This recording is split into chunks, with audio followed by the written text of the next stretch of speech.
الحمد للہ وکفی والصلاة والسلام علی عباده الذین اصطفى خصوصا علی افضلهم وخاتم النبیین محمد الامین وعلی آلہ وصحبہ اجمعین اما بعد فقد قال اللہ تبارک وتعالی کما ورد فی سورۃ الحدید اعوذ باللہ من الشیطان الرجیم بسم اللہ الرحمن الرحیم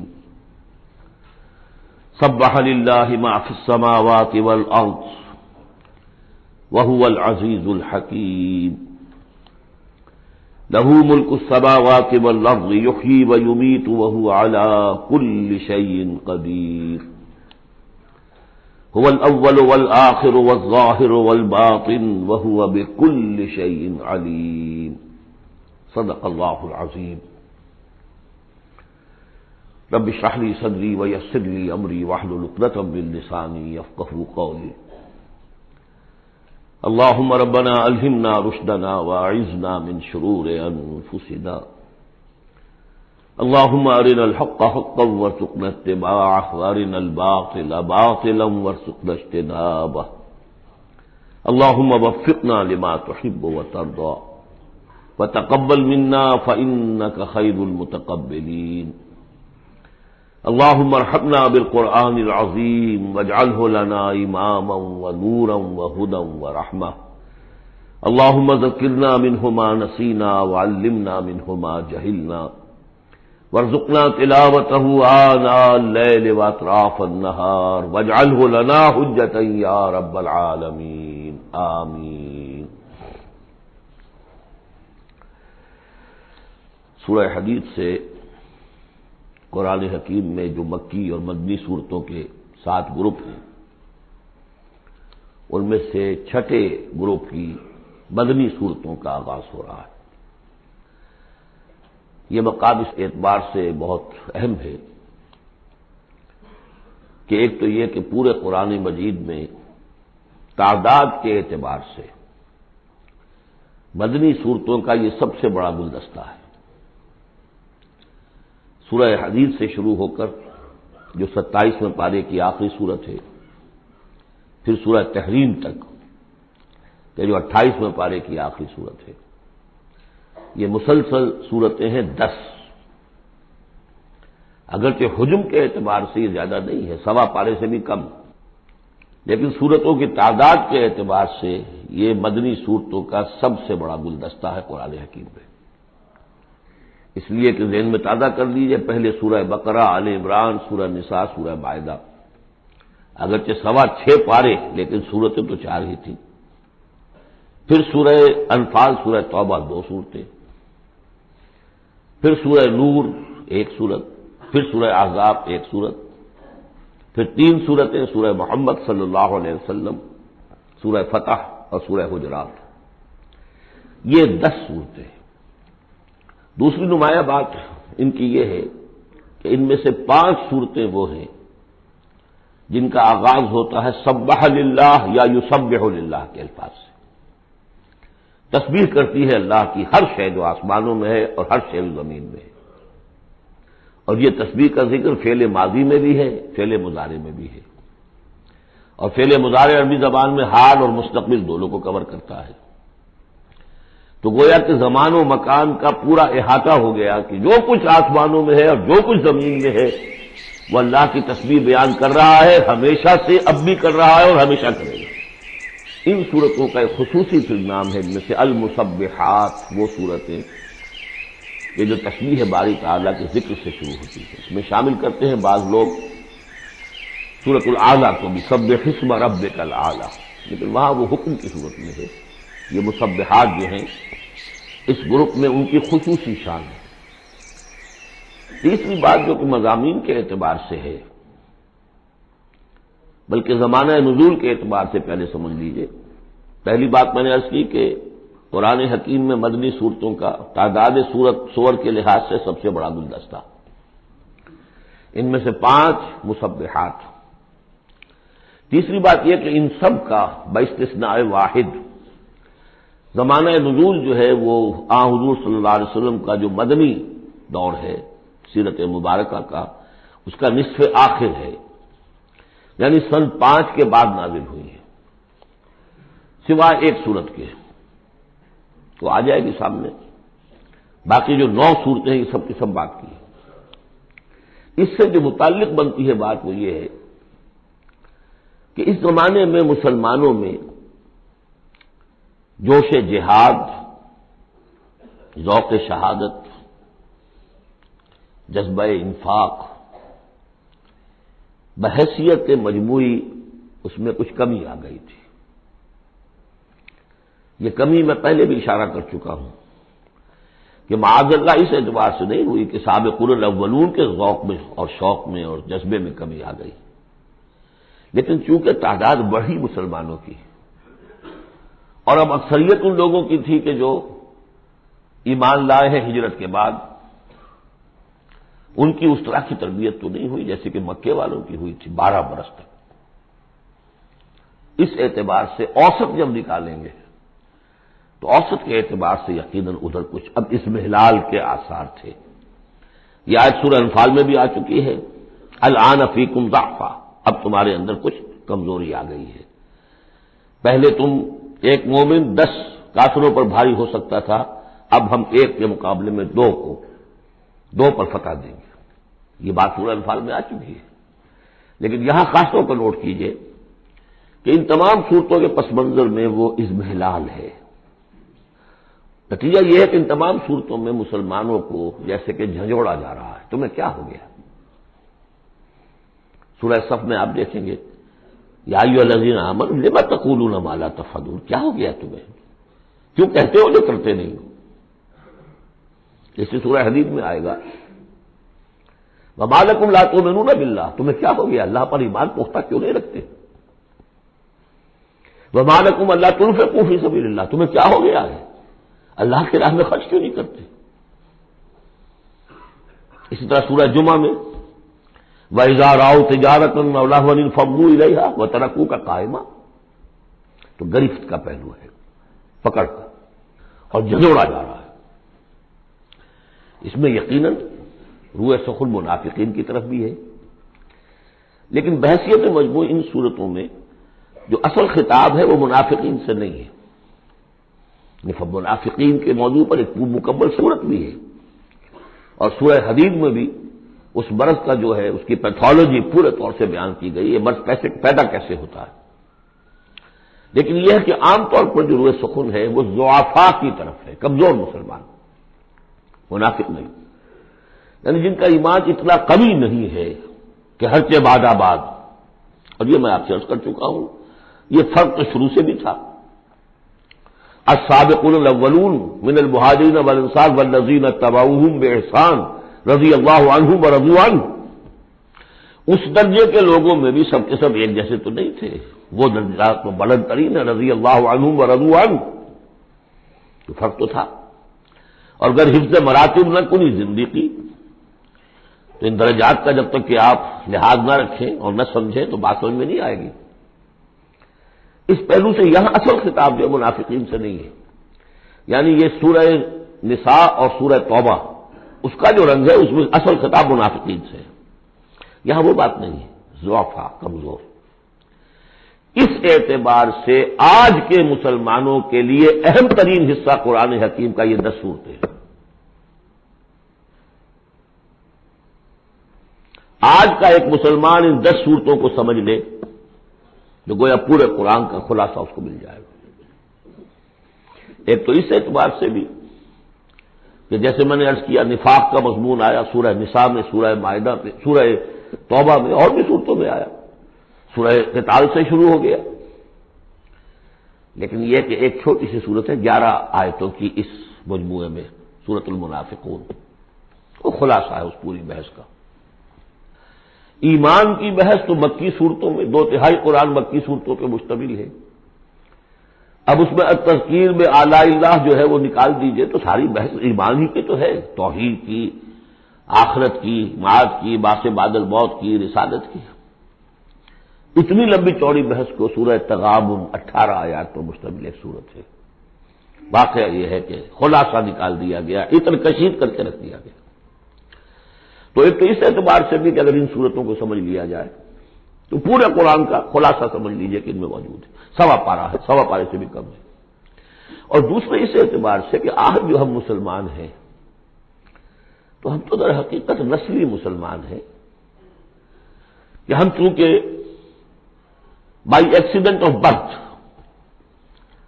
ایک حادثہ ہے یہ، ہمارے لیے اس میں کوئی فیصلہ تو نہیں تھا کہ ہم مسلمان ماں باپ کے گھر پیدا ہوں گے، اس بات نن آف اوور چوائس،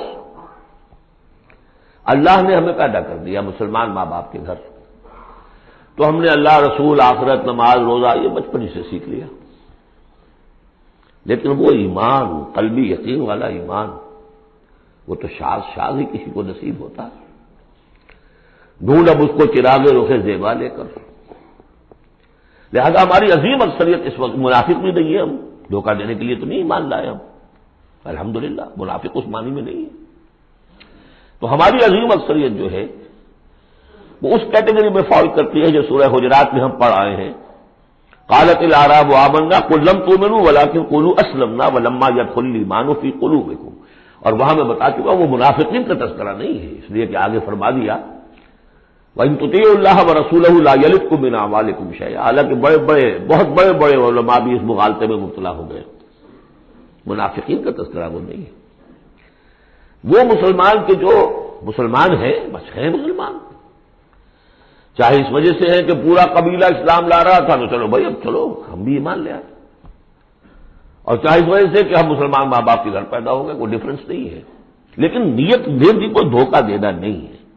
اس وقت بھی کچھ لوگ تھے جو دھوکہ دینے کے لیے ایمان لائے تھے، وہ منافق تھے، لیکن وہ لوگ کہ جن کے دل میں نہ تو مثبت طور پر خلوص والا ایمان تھا اور نہ ہی کوئی منفی طور پر کوئی نفاق تھا، وہ تھے بین بین، ہماری اکثریت انہیں پر مشتمل ہے۔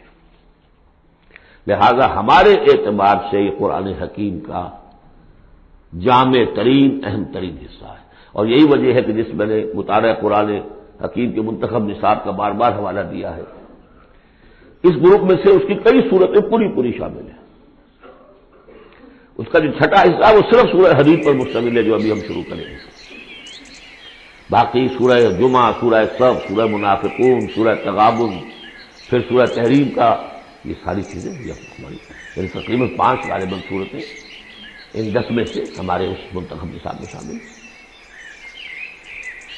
ان مسبحات میں سے بھی سورہ حدید جو ہے اس کو کہیے کہ ام المسبحات، اہم ترین سورت، بلند ترین سورت،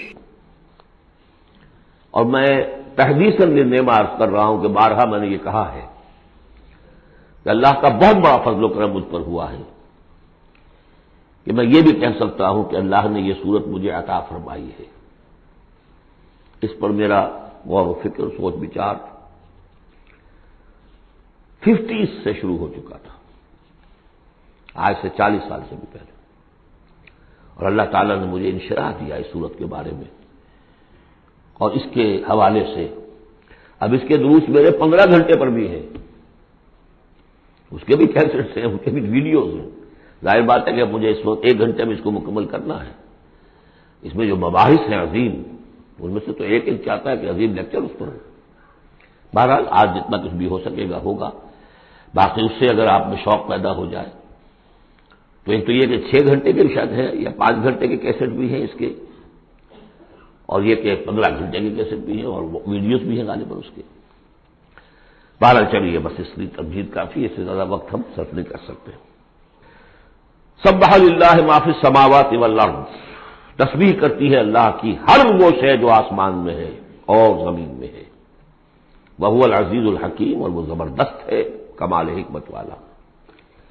آگے چل کر دیکھیے گا کہ اس میں پھر اضافہ ہوگا، سبح للہ ما فی السماوات وما فی الارض، اور ایمفیسس، پھر آئے گا یسبح للہ ما فی السماوات والارض، پھر آئے گا یسبح للہ ما فی السماوات وما فی الارض۔ تو یہ مضمون جو ہے ان صورتوں کا بہت اہم ہے۔ یہ تسبیح سے مراد کیا ہے؟ ایک تسبیح تو وہ ہے کہ جو ہماری سمجھ میں آتی ہے، میں نے پہلے بھی عرض کیا تھا کہ تصویر کوئی ہو تو وہ مصور کے کمال فن یا اناڑی پن کا گویا کہ اپنے زبان سے اظہار کر رہی ہے. آپ دیکھتے کہتے ہیں کسی اناڑی کی بنائی ہوئی تصویر ہے، یہ آپ کہنے صاحب کسی بڑے ماہر فن مصور نے بنایا. گویا کہ تصویر اپنے مصور کے کمال فن یا اس کی عدم مہارت پر دلالت کر رہی ہے. اگر کمال فن پر کر رہی ہے تو گویا کہ زبان حال سے وہ تصویر اپنے مصور کی تعریف کر رہی ہے.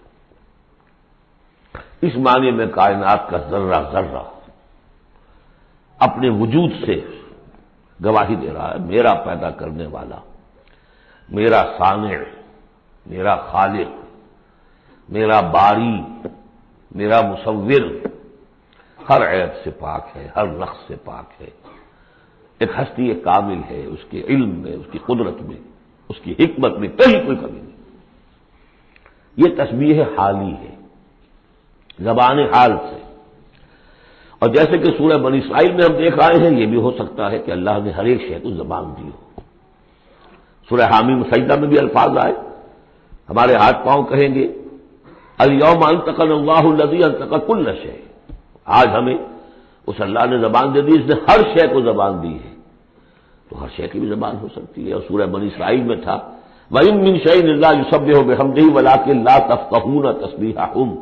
تو زبان حال والی تسبیح تو ہماری سمجھ میں آ رہی ہے، ہو سکتا ہے اور معلوم ہوتا ہے کہ وہ ہے ایک کوئی دوسرا پہلو بھی جو ہماری سمجھ سے بالا تر ہے. وَهُوَ الْعَزِيزُ الْحَكِيمُ. یہ دو اسماء اللہ تعالیٰ کے بار بار آئے ہیں، بہت مرتبہ آئے ہیں. اور ان صورتوں میں خاص طور پر آپ دیکھیں گے بہت تکرار ہوگی ان کی.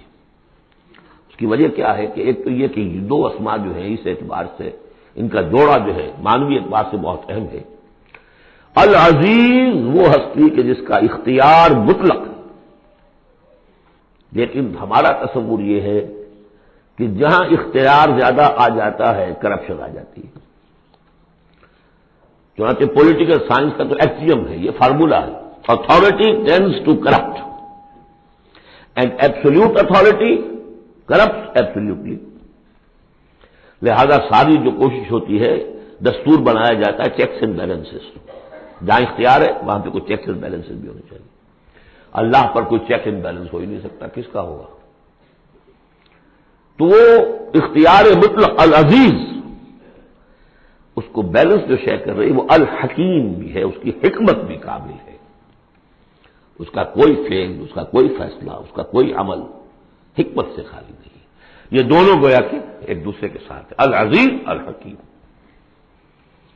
لہو ملک السماوات والارض. کیونکہ اس سورہ مبارکہ میں خاص طور پر دین ایک دین کی حیثیت سے کہ جس میں ایک پورا نظام زندگی آئے اور حکومت بھی اس کے اندر شامل ہو، اللہ کی حکومت، لہذا یہ شانیں جو ہے خاص طور پر نمایاں کی جائیں گی. لہو ملک السماوات والارض، اس کے لیے ہے آسمانوں اور زمین کی بادشاہی. یحیی و یمیت، وہی زندہ رکھتا ہے وہی مارتا ہے. وہو علی کل شیء قدیر، وہ ہر چیز پر قادر ہے. اس سورہ مبارکہ کی پہلی 6 آیات میں اللہ تعالیٰ کے اسماء و صفات کا جو ذکر ہو رہا ہے وہ پورے قرآن میں اس اعتبار سے منفرد ہے کہ بلند ترین سطح پر انتہائی جامعیت کے ساتھ فلسفے اور منطق کی بلند ترین سطح پر ہے. لیکن میرے پاس وقت نہیں ہے کہ میں تفصیل میں جا سکوں. تیسری آیت اس کی وہ ہے جس کے بارے میں میں نے آپ کو پہلے سنایا تھا، امام راضی کا قول کہ آ کر کھڑے ہو گئے اس مقام پر جیسے کہ خوف زدہ ہو انسان، دہشت زدہ. هو الاول والآخر والظاہر والباطن وهو بكل شيء علیم. وہی اول ہے، وہی آخر ہے، وہی ظاہر ہے، وہی باطن ہے. کیا سمجھے اس کو؟ وہی وہ ہے، پھر یہ کیا ہے؟ غالب کا بڑا پیارا شعر ہے، جبکہ تجھ میں نہیں کوئی موجود، پھر یہ ہنگامہ ہے خدا کیا ہے؟ وہی اول، وہی آخر، وہی ظاہر، وہی باطن. یہ ہے وہ مقام جس پر کہ آ کر کھڑے ہو گئے امام راضی. اعلم ان هذا المقام مقام غامض مہیب عمیق. خبردار، ہوشیار کے رہبر دم تیغست قدم رہا، ہوشیار ہو جاؤ، تلوار کی دھاک پر قدم آ گیا ہے تمہارا۔ یہ ہے وہ مسئلہ کہ جس کو ہمارے بعض صوفیہ وحدت الوجود سے تعبیر کرتے ہیں، لیکن یہ فلسفے کا مشکل ترین مسئلہ ہے۔ وحدت وجود کی ایک تعبیر وہ بھی ہے جو کفر ہے، شرک ہے، اما اس جس کے کفر اور شرک ہونے میں کسی کو اختلاف نہیں، لیکن یہ کہ یہ عام لوگوں کی سمجھ میں آنے والی بات ہے نہیں۔ میں نے امکانی حد تک سمجھایا ہے اور مجھے اطمینان ہے، اور مجھے اس کی سند حاصل ہوئی تھی پروفیسر یوسف سلیم چشتی صاحب سے۔ ایک مرتبہ انہوں نے میرا اسی صورت کا درس سنا، انہوں نے کہا کہ بھائی مجھے 50 سال ہو گئے اس وحدت وجود کو پڑھتے پڑھاتے سمجھتے سمجھاتے، لیکن تم نے اپنے ایک اس درس قرآن میں جس طرح اس کو واضح کیا میں آج تک نہیں کر سکا۔ یہ الفاظ تھے پروفیسر یوسف سلیم چشتی صاحب کے۔ بہرحال اس میں یوں سمجھ لیجئے یہ کائنات حادث ہے، ہم جانتے ہیں کہ حادث ہے، ہمیشہ سے تو نہیں ہے۔ پہلے کون تھا؟ اللہ تھا۔ تو کائنات کا آغاز کہاں سے ہوا؟ اللہ سے۔ پھر ہم پڑھائے ہیں کل من علیہا فان ویبقی وجہ ربک ذو الجلال والاکرام، ایک وقت آئے گا کچھ نہیں رہے گا، وجہ ربک ذو الجلال والاکرام رہ جائے گا۔ تو آخر کون ہوا؟ اللہ۔ اب یہ اول و آخر کے مابین جو ہے اس کا ظاہر بھی وہ ہے، باطن بھی وہ ہے۔ یہ بہت مشکل مسئلہ ہے، لیکن یہ کہ اس کو ایک حدیث نے عام لوگوں کے لیے آسان کر دیا ہے۔ حضور یہ دعا کرتے تھے، اے اللہ انت الاول فلیس قبلک شیء، تو وہ پہلا ہے کہ جس سے پہلے کوئی شے نہیں تھی، وانت الآخر فلیس بعدک شیء، تو وہ آخر ہے کہ تیرے بعد کچھ نہیں، وانت الظاہر فلیس فوقک شیء، تو اس سے اوپر کوئی شے نہیں، وانت الباطن فلیس دونک شیء۔ بہرحال اس کو اسی حد تک اس وقت رکھیے، جن کو زیادہ شوق ہو جائے وہ پھر میرے وہ تفصیلی کیسز کی طرف رجوع کریں۔ هو الاول والآخر والظاہر والباطن وهو بكل شيء علیم، وہ ہر چیز کا علم رکھتا ہے۔ اب تو واضح ہو گیا ہے ہی وہ۔ اس سے پہلے ہم پڑھا تھے نحن اقرب الیہ من حبل الورید، تو اس حوالے سے تو یہ دو صفات اللہ کی خاص طور پر آپ دیکھیں گے قرآن میں، علی کل شیء قدیر بکل شیء علیم، دو چیزیں آئیں گی خاص طور پر، ہر چیز کا علم رکھنے والا، ہر چیز پر قادر۔ هو الذی خلق السماوات والارض فی ستۃ ایام، وہی ہے جس نے بنائے آسمان اور زمین 6 دنوں میں، ثم استوى علی العرش، پھر متمکن ہوا تخت حکومت پر، عرش پر۔ یعلم ما یلج فی الارض، یہ پہلے بھی آیت آ چکی ہے سورہ فاطر میں غالباً یا سورہ سبا میں۔ وہ جانتا ہے جو کچھ داخل ہوتا ہے زمین میں، وما یخرج منہا، جو کچھ نکلتا ہے اس سے، وما ینزل من السماء، اور جو کچھ اترتا ہے آسمان سے، وما یعرج فیہا، اور جو چڑھتا ہے اس میں، وہو معکم، ویسے پانی بھی اترتا ہے، بخارات بھی چڑھتے ہیں، فرشتے اترتے ہیں احکام خداوندی لے کر اور پھر وہ چڑھتے ہیں، یا تو انسانوں کی جانیں لے کر بھی چڑھ رہے ہوتے ہیں، یا یہ کہ جو بھی یہاں پر ہو رہا ہے اس کی رپورٹس لے کر چڑھتے ہیں۔ زمین کے اندر پانی جذب ہوتا ہے، بیج داخل ہوتا ہے، نکلتا ہے پودا، ان تمام چیزوں کا احاطہ کیا۔ وَهُوَ مَعَكُمْ أَيْنَمَا كُنتُمْ، تم جہاں کہیں بھی ہوتے ہو وہ تمہارے ساتھ ہوتا ہے۔ وَاللَّهُ بِمَا تَعْمَلُونَ بَصِيرٌ، اللہ تعالیٰ جو کچھ تم کر رہے ہو اسے دیکھ رہا ہے، خود چشمدید گواہ ہے۔ پھر دیکھیے لہو ملک السماوات والارض، توحید کا یہ تقاضا کہ بادشاہی اسی کی ہو، ایک عقیدے کی توحید ہے بس، کہ بادشاہی اسی کی ہو، لہو ملک السماوات، آسمان اور زمین کی بادشاہی اسی کی ہے۔ وَإِلَى اللَّهِ تُرْجَعُ الْأُمُورُ، اب تمام معاملات اسی کی طرف لوٹا دیے جائیں گے۔ یولج اللیل فی النہار ویولج النہار فی اللیل، وہ پرو لاتا ہے رات کو دن میں اور پرو لاتا ہے دن کو رات میں، یہ مضمون بھی کئی مرتبہ آ چکا ہے۔ وَهُوَ عَلِيمٌ بِذَاتِ الصُّدُورِ، علم کو دیکھیے کتنی مرتبہ دہرایا ہے، بِكُلِّ شَيْءٍ عَلِيمٌ، يَعْلَمُ مَا يَلِجُ فِي الْأَرْضِ وَمَا يَخْرُجُ مِنْهَا وَمَا يَنزِلُ مِنَ السَّمَاءِ وَمَا يَعْرُجُ فِيهَا، اور یہاں ہوا علیم بذات الصدور، سینوں کے اندر جو کچھ ہے اس کو بھی جانتا ہے۔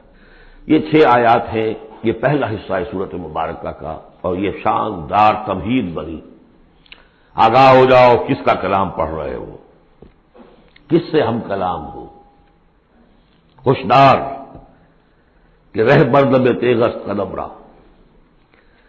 اب دیکھیے دو آیتوں میں اللہ تعالی کے، بلکہ ایک آیت میں جو تقاضا ہے، یہ تو اللہ ہے، ایسا ہے، اسی کی بادشاہی ہے، وہ سب جانتا ہے، وہ ہر چیز پر قدیر ہے، یہ سب کیا ہے؟ نیریٹو ہے، اور یہ ہے توحید فی العقیدہ۔ اس کا تقاضا کیا ہے؟ آمنوا باللہ ورسولہ وانفقوا مما جعلکم مستخلفین فیہ فالذین آمنوا منکم وانفقوا لہم اجر کبیر۔ دو لفظوں میں تقاضا آیا، ایمان لاؤ اللہ پر اور اس کے رسول پر، اور خرچ کر دو ان سب میں سے جس میں اس نے تمہیں خلافت عطا کی ہے۔ سب سے پہلی خلافت تمہیں عطا کی اس جسم میں، اسے اللہ کے لیے لگاؤ۔ ذہانت، فطانت، طلاقت لسانی، جو دیا، پیسہ دیا ہے، مال دیا، اولاد دیا، سب کو اللہ کی راہ میں لگاؤ۔ یہ نفق طلب پیسے کے خرچ کے لیے بھی آتا ہے، جان کے خرچ کے لیے بھی آتا ہے۔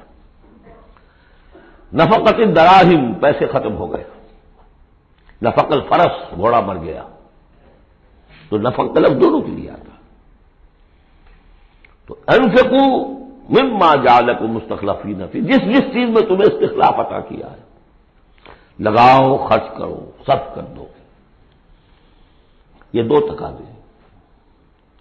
اصل میں یوں سمجھیے کہ جو سورہ حجرات میں دو تقاضے آئے تھے، آمنوا باللہ ورسولہ، سورہ حجرات میں آئے تھے انما المؤمنون الذین آمنوا باللہ ورسولہ ثم لم یرتابوا وجاہدوا باموالہم وانفسہم فی سبیل اللہ۔ حقیقی مومن تو صرف وہ ہے جو ایمان لائے اللہ پر، اس کے رسول پر، پھر شک میں بالکل نہیں پڑے، اور انہوں نے جہاد کیا اللہ کی راہ میں، اور کھپا دیے جان بھی اور مال بھی، وہی سچے ہیں۔ یہاں پر دو ہیں، ان میں دونوں میں ایک سے تو مشترک ہو گئی، آمنوا باللہ ورسولہ، ایمان لاؤ اللہ پر، اس کے رسول پر، جیسے کہ ایمان کا حق ہے۔ وانفقوا، اور خرچ کر دو، انفاق مال، انفاق نفس، بذل نفس، دونوں چیزیں آ جائیں گی۔ مما جعلکم مستخلفین فیہ، اب اگر یہ دو کام کر دو تو تمہارے وارے نیارے ہیں، تم کامیاب ہو۔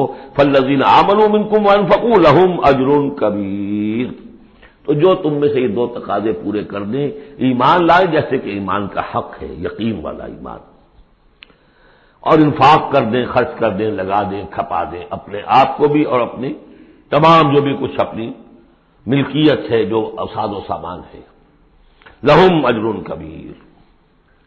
اب دیکھیے نظم دیکھیے، اب دو آیتوں میں وہ ڈانٹ کا، ڈپٹ کا، زجر کا معاملہ ہو رہا ہے۔ وَمَا لَكُمْ لَا تُؤْمِنُونَ بِاللَّهِ، تمہیں کیا ہو گیا ہے، کیوں نہیں ایمان رکھتے اللہ پر؟ وَالرَّسُولُ يَدْعُوكُمْ لِتُؤْمِنُوا بِرَبِّكُمْ، جبکہ ہمارے رسول محمد صلی اللہ علیہ وسلم تمہیں دعوت دے رہے ہیں، وہ ابھی موجود ہے تمہارے مابین، تمہیں کیا ہو گیا؟ وہ تمہیں دعوت دے رہے ہیں کہ تم ایمان رکھو اپنے رب پر۔ وَقَدْ أَخَذَ مِيثَاقَكُمْ، اور دیکھو تم سے عہد لے چکا ہے تمہارا رب۔ اگر تم ایمان کا دعویٰ کرتے ہو تو عہد در عہد، ایک عہد تو تم لے کر آئے تھے، کر کے آئے تھے، أَلَسْتُ بِرَبِّكُمْ قَالُوا بَلَىٰ، پھر ایک عہد تم نے کیا سَمِعْنَا وَأَطَعْنَا، پھر تم نے عہد کیا ان اللہ اشترى من المؤمنین انفسهم واموالهم بان لهم الجنہ، بیع و شرع ہو چکی ہے۔ وقد اخذ میثاقکم، وہ تم سے عہد لے چکا ہے، ان کنتم مؤمنین، اگر تم حقیقتاً مومن ہو، دعویٰ تو کر رہے ہو ایمان کا۔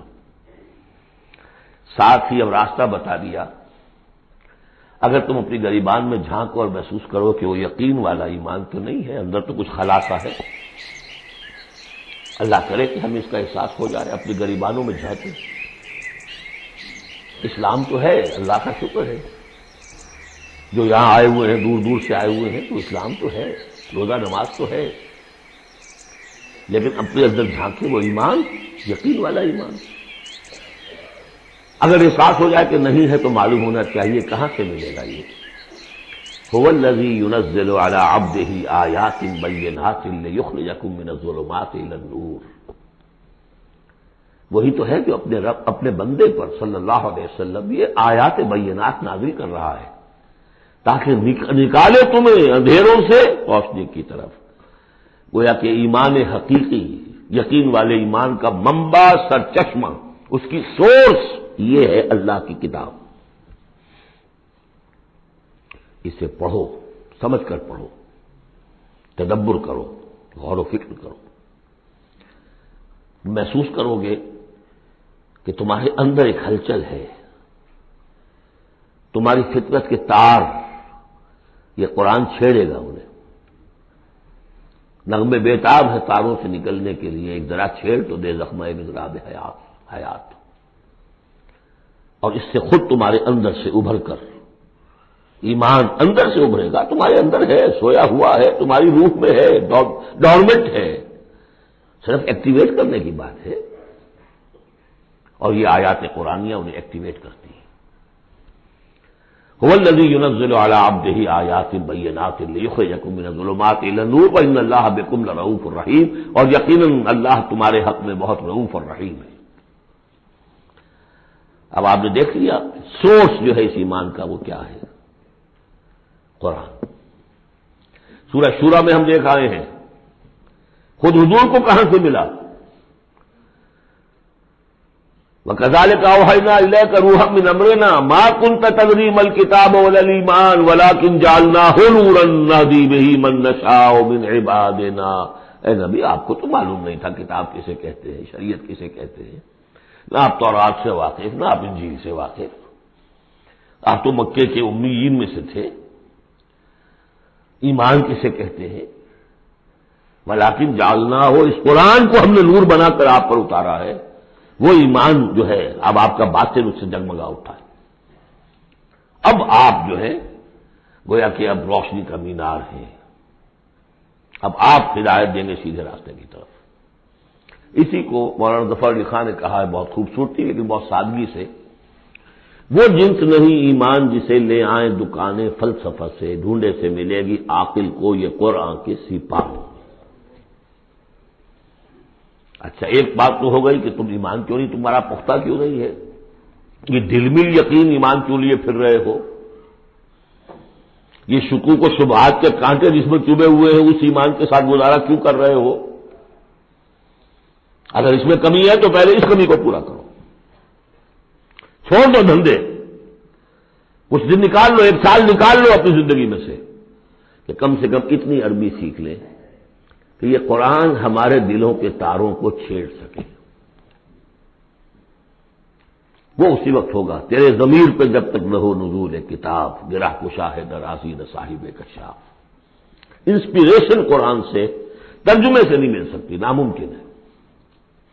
مفہوم سمجھ لیں گے، دماغ میں کچھ چیزیں آ جائیں گی، لیکن وہ جو قلب کو متحرک کرنا ہے، اس کو انسپائر کرنا ہے، وہ اسی وقت ہوگا۔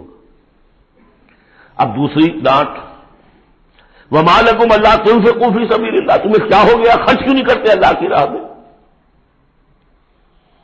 وَلِلَّهِ مِيرَاثُ السَّمَاوَاتِ وَالْأَرْضِ، آسمان اور زمین کی ساری وراثت تو بالآخر اللہ ہی کے لیے رہ جائے گی، تمہارے پاس رہ جائیں گے یہ محل، یہ کوٹھیاں، یہ فیکٹریاں، تم آج ہو کل نہیں ہوگے، جو اگلے ہوں گے وہ بھی پھر نہیں ہوں گے، کائنات تو اسی کی ہے، وارث وہی ہے، الوارث وہی تو ہے، اور تم سینچ سینچ کے رکھ رہے ہو۔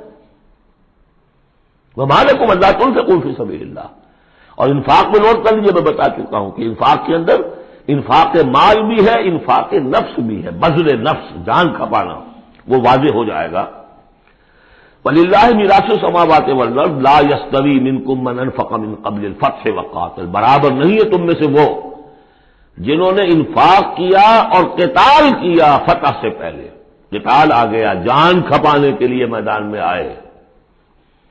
انفاق جو کہا تھا آیت نمبر 7 میں، وہ صرف مال کا نہیں، جان کا بھی ہے، اور انفاق جان جو ہے اس کا سب سے بڑا موقع کیا ہے؟ جنگ، جہاں آپ نقد جان ہتھیلی پر رکھ کر حاضر ہوتے، وہ تو اگر جان بچ جائے تو گویا کہ بونس ہے، ورنہ جو جاتا ہے جنگ میں وہ پورا رسک لے کر جاتا ہے۔ اب یہاں بات یہ بتائی گئی کہ جو فتح سے پہلے ایمان لائے تھے جبکہ اسلام کمزور تھا اور انہوں نے قتال کیا اس وقت جبکہ مسلمانوں کی طاقت بہت کم تھی، ان کا درجہ اولئک اعظم درجۃ من الذین آمنوا من الذین انفقوا من بعد وقاتلوا، ان کا بہت اونچا درجہ ہے، بہت عظیم درجہ ہے ان لوگوں کے مقابلے میں کہ جنہوں نے انفاق کیا اور قتال کیا فتح کے بعد۔ وَكُلًّا وَعَدَ اللَّهُ الْحُسْنَى، اب فتح کے بعد سے صاف ظاہر ہو رہا ہے کہ یہ صورت کم سے کم سن 6 کے بعد نازل ہوئی ہے، اس لیے کہ فتح تو پہلی جو ہے وہ سن 6 میں صلح حدیبیہ کی شکل میں حاصل ہوئی ہے، اِنَّا فَتَحْنَا لَكَ فَتْحًا مُبِينًا، اور پھر جو ظاہری فتح تھی وہ تو فتح مکہ ہے، وہ سن 8 میں ہے۔ یہاں فرمایا جا رہا ہے جن لوگوں نے قتال کیا انفاق کیا فتح سے پہلے ان کا درجہ بہت بلند ہے ان سے جنہوں نے انفاق کیا اور قتال کیا بعد میں، اگرچہ کل وعد اللہ الحسنی، سب سے اللہ کا وعدہ ہے بہت اچھا، واللہ بما تعملون خبیر، اور جو کچھ تم کر رہے ہو اللہ اس سے باخبر ہے۔ اب آئی پکار، اس کو اب کھلے دل سے بیدار دل سے سنیے۔ میرا خالق آپ کا خالق، میرا مالک آپ کا مالک، اس کائنات کا مالک، من ذا الذی یقرض اللہ قرضا حسنا، کون ہے وہ جو اللہ کو قرض حسنا دے؟ ہے ہمت دینے کی؟ من ذا الذی یقرض اللہ قرضا حسنا فیضاعفہ لہ، اللہ اس کے لیے اسے دگنا بھی کرتا رہے گا، وَلَهُ أَجْرٌ عَظِيمٌ، اور ان کے لیے بہت بڑا اجر بھی ہوگا۔ لگاؤ اپنی مال اللہ کے راہ میں لگاؤ اور کھپاؤ، اپنی جانیں اللہ کی راہ میں لگاؤ اور کھپاؤ، اور جان لیجیے کہ جان کا کھپنا اور مال کا کھپنا ایک یہ کہ شہادت یا موت سے پہلے تو برابر چیز ہے۔ آپ اپنی جان کی قوت، صلاحیت، ذہانت، فطانت یہ خرچ کرتے تو مال کماتے ہیں نا، اور مال آپ کے پاس ہو تو آپ جس کو چاہیں امپلائے کر لیں، ذہانت، صلاحیت، فطانت سب آپ خرید سکتے ہیں پیسے سے۔ تو اگر کسی نے وقت لگایا ہے تو مال لگایا ہے، ٹائم از منی، اپنی جان کما رہا ہے تو وہ مال لگا رہا ہے، اس لیے کہ اسی جان کو کما کر وہ مال کما سکتا تھا۔ اس لیے انفاق جان، انفاق ہے مال، یہ ایک ہے۔ یوم تری المؤمنین، اب جو نقشہ کھینچا جا رہا ہے یہ ہے وہ نقشہ جس کو ہمارے ہاں کہا جاتا ہے پل صراط۔ کوئی ایسا مرحلہ آنا ہے جہاں کفار کا تو معاملہ علیحدہ ہو چکا، کوئی بڑی چھلنی لگی تھی، کفار تو نکل چکے، اب جو دنیا میں مسلمان سمجھے جاتے تھے وہ آگے آئے ہیں۔ آپ کو معلوم ہے جہاں کرشرز لگے ہوتے ہیں، پتھروں کو توڑ کے بجری بناتے ہیں تو اس میں مختلف سوراخوں کی وہ چھلنیاں لگی ہوتی ہیں، پہلے 1 انچ سے زیادہ کا پتھر جو ہے وہ علیحدہ ہو جائے گا، پھر ½ انچ والا علیحدہ ہو جائے گا، پھر 1/4 انچ والا علیحدہ ہو جائے گا، وغیرہ وغیرہ۔ تو وہاں پر بھی کوئی مستقل کوئی چھلنیاں، ایک چھلنی لگ چکی، کافر تو گئے، اب رہ گئے مسلمان۔ ان میں ذرا چھانٹی کرنی ہے کہ ان میں صاحب ایمان کون ہے اور منافق کون ہے۔ اس کے لیے پل صراط کی جگہ ہے جہاں سے گزرنا ہوگا، گھٹ اندھیرا ہوگا اور اس کے نیچے ہوگی جہنم، گھٹ اندھیرا، اور جن کے پاس ایمان تھا دنیا میں انہیں روشنی مل جائے گی، یہاں ان کے قلب سے روشنی نکل رہی ہوگی۔ اعمال صالحہ کیے تھے داہنے ہاتھ سے تو یہاں پہ ان کا نور ہوگا، وہ اپنی اس روشنی میں راستہ پار کر کے جنت میں پہنچ جائے گی۔ اور جن کے پاس یہ روشنی نہیں تھی، چاہے وہ مسلمانوں میں شریک تھے، چاہے مسلمانوں کے قائد ہوں، بہت بڑے قائد ہوں، لیکن اگر وہ نور ایمان سے محروم تھے اور اعمال صالحہ کی کوئی پونجی نہیں تھی، انہیں روشنی نہیں ملے گی، وہ ٹھوکریں کھاتے ہوئے گریں گے اور جہنم میں جائیں گے۔ یہ ہے نقشہ، یہ نقشہ یہاں پر تفصیل سے کھینچا گیا ہے، پھر دوبارہ آخری جو سورت ہے سورہ تحریم، اس میں پھر اس کا تذکرہ آئے گا۔ یوم تری المؤمنین والمؤمنات یسعی نورہم بین ایدیہم وبایمانہم، جس دن کہ تم دیکھو گے مومن مردوں اور مومن عورتوں کو کہ ان کا نور دوڑتا ہوا ہوگا ان کے سامنے اور داہنی طرف، سامنے نور ایمان اور داہنی طرف نور اعمال صالحہ۔ بشراکم الیوم جنات تجری من تحتہا الانہار خالدین فیہا، ان سے کہا جائے گا آج تمہارے لیے بشارت ہے ان جنتوں کی جن کے نیچے نہریں بہہ رہی ہیں اور تم رہو گے اس میں ہمیشہ ہمیشہ، ذالک هو الفوز العظیم، یقیناً یہی بہت بڑی کامیابی ہے۔ یوم یقول المنافقون والمنافقات، جس دن کے کہیں گے منافق مرد اور منافق عورتیں، للذین آمنوا، ان اہل ایمان سے، انظرونا، ذرا ٹھہرو، ہمارا انتظار کرو، نقتبس من نورکم، تمہاری روشنی سے ہم بھی فائدہ اٹھا لیں۔ ہمارے پاس تو کوئی نور ہے نہیں، دیکھیے انتہائی دھوپ اندھیرا ہو، کہیں جنگل میں سے گزرنا ہو اور پگڈنڈی ہو، اس پر آپ چل رہے ہو، جس کے پاس ٹارچ ہے وہ تو گویا کے بادشاہ ہے اس وقت، اور وہ تیز تیز قدم اٹھا رہا ہے، پیچھے والا کہتا ہے کہ بھائی ٹھہرو بھیا، تمہارے پاس تو ٹارچ ہے، ہمیں بھی ساتھ لے کے چلو، وہی نقشہ ہے۔ انظرونا، ہمیں مہلت دو، انتظار کرو ہمارا، ذرا ٹھہرو، کہاں بڑھے چلے جا رہے ہو؟ نقتبس من نورکم، یہی وہ لفظ اقتباس، قبض کہتے ہیں چنگاری کو، کسی چولہے میں چنگاری لا کر اپنے چولہے میں آگ جلا دینا، ہم تمہارے اس نور سے فائدہ اٹھا لیں۔ قیل ارجعوا وراءکم فالتمسوا نورا، کہا جائے گا لوٹ جاؤ پیچھے کی طرف اور تلاش کرو نور۔ یہ نور یہاں نہیں ملا، دنیا سے کما کر لایا گیا ہے۔ یہاں قیلا کہا گیا، قالو نہیں کہا گیا۔ اہل ایمان کی شرافت اور مروت سے یہ بعید ہے کہ وہ یہ جواب دے، کوئی کہنے والا ہوگا اللہ کا فرشتہ، قیلا کہا جائے گا، قیلا جو لوٹ جاؤ پیچھے کی طرف، فالتمسوا نورا، اگر ہو سکتا ہے جاؤ دوبارہ دنیا کے اندر، وہاں جا کر ایمان اور عمل صالح کی کمائی کر کے لاؤ تو یہ نور ہوگا۔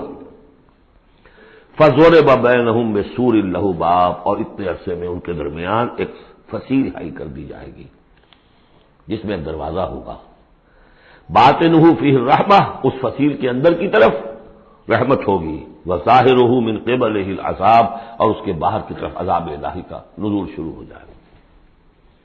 یہ چھلنی ہے جو اہل ایمان اور منافقین کے درمیان لگائی جائے گی۔ اب اس اعتبار سے اگلی دو آیتیں جو ہے قرآن مجید کا اہم ترین مقام ہے کہ یہ پیتھولوجی کیسے ڈیولپ ہوتی ہے، نفاق کیسے آتا ہے۔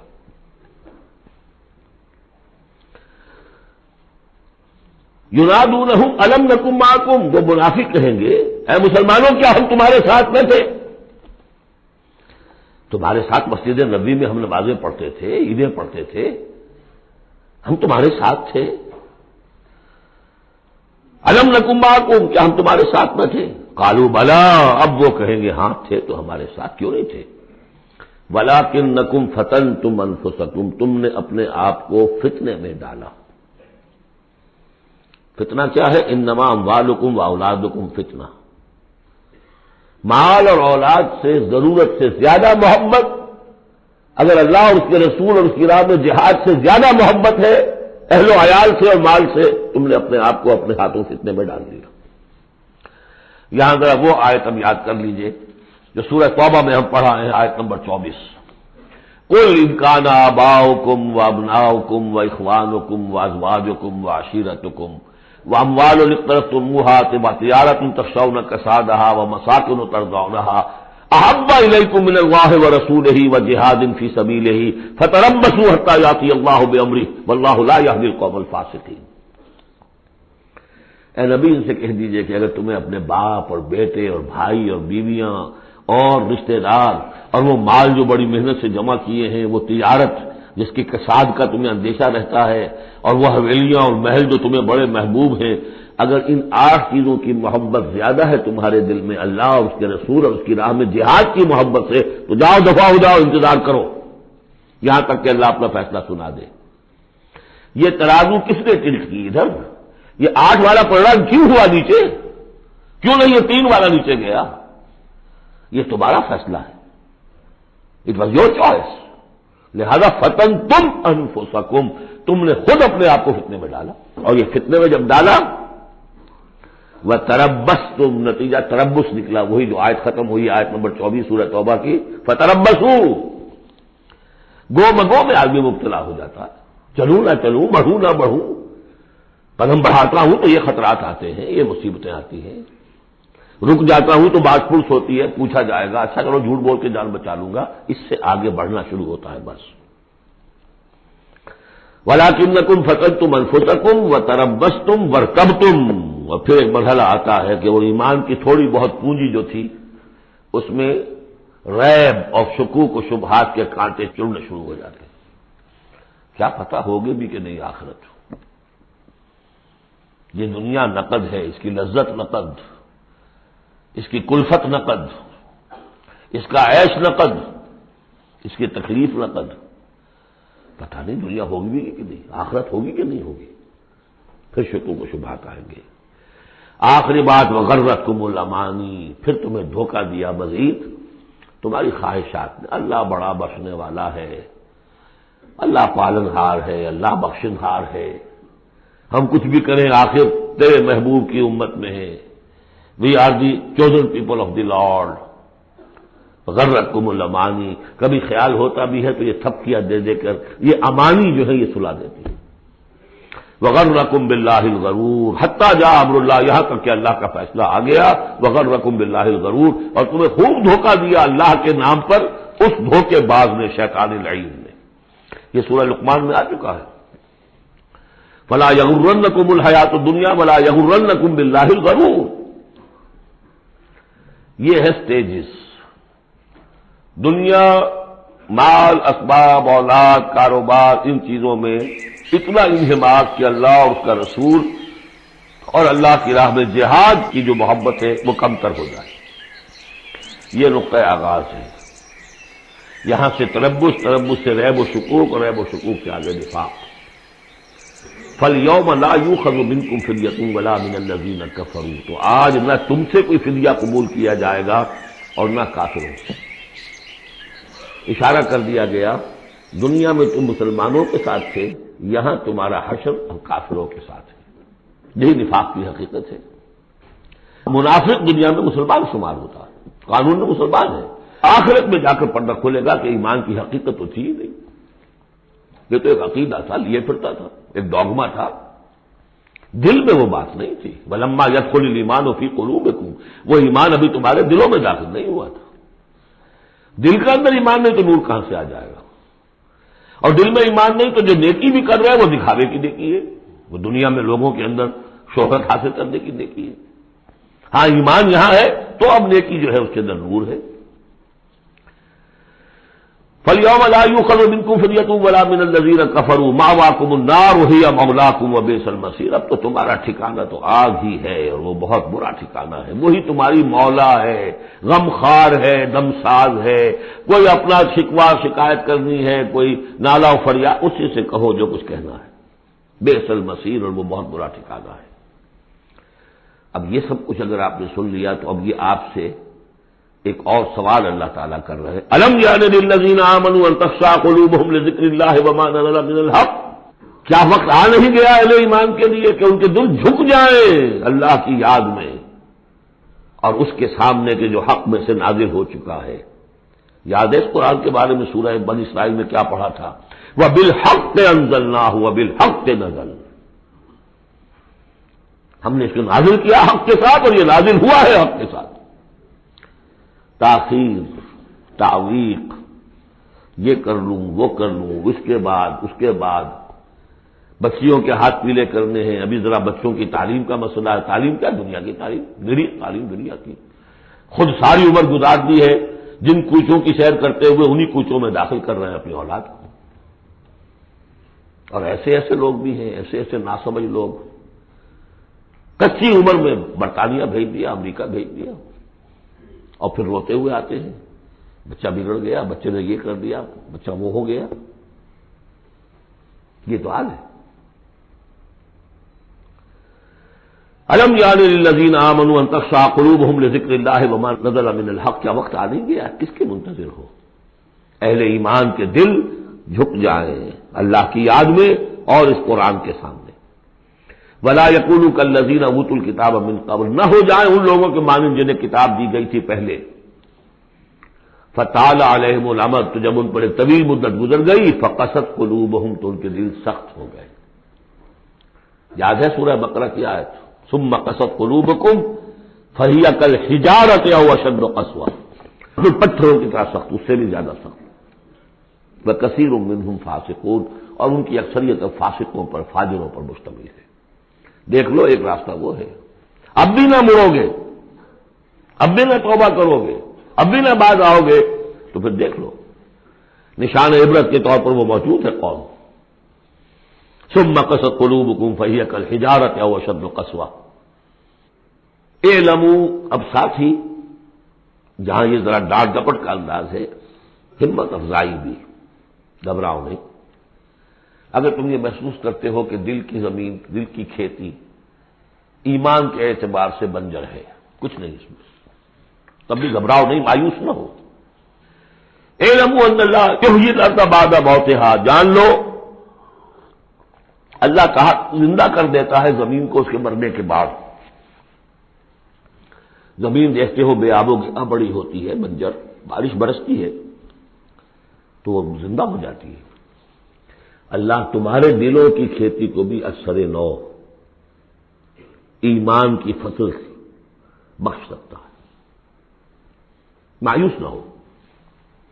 اعلموا ان اللہ یحیی الارض بعد موتہا قد بینا لکم الآیات لعلکم تعقلون، ہم نے تو تمہارے لیے اپنی آیات خوب واضح کر دی ہیں تاکہ تم عقل سے کام لو۔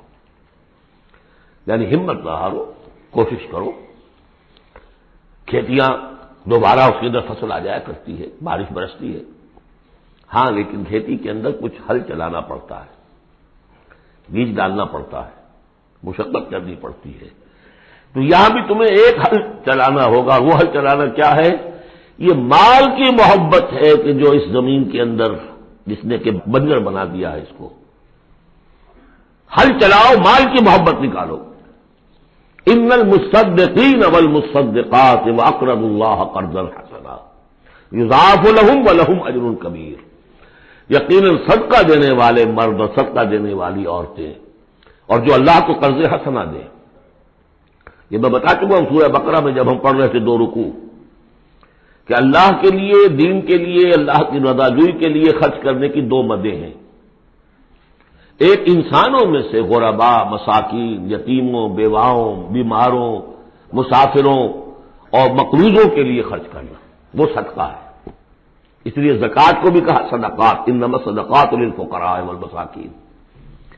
ایک اللہ کے دین کے لیے، اس کی دین کی نشر و اشاعت ہے، اس کے پیغام کو پھیلانا ہے، اس کی تعلیم ہے، پھر اس دین کو غالب کرنے کی جد و جہد ہے، اس کے لیے ساز و سامان چاہیے، اس کے لیے وسائل چاہیے۔ تو ایک ہے صدقہ، ایک ہے اللہ کے ذمہ قرض حسنہ۔ کیوں؟ اس لیے کہ اللہ کے دین کو غالب کرنا ہے، لہذا اس کی جد و جہد میں جو مال خرچ ہو رہا ہے اللہ اسے اپنے ذمہ قرض حسنہ کہتا ہے۔ یہ حل چلانا پڑے گا، مال کی محبت اس سے نکلے گی۔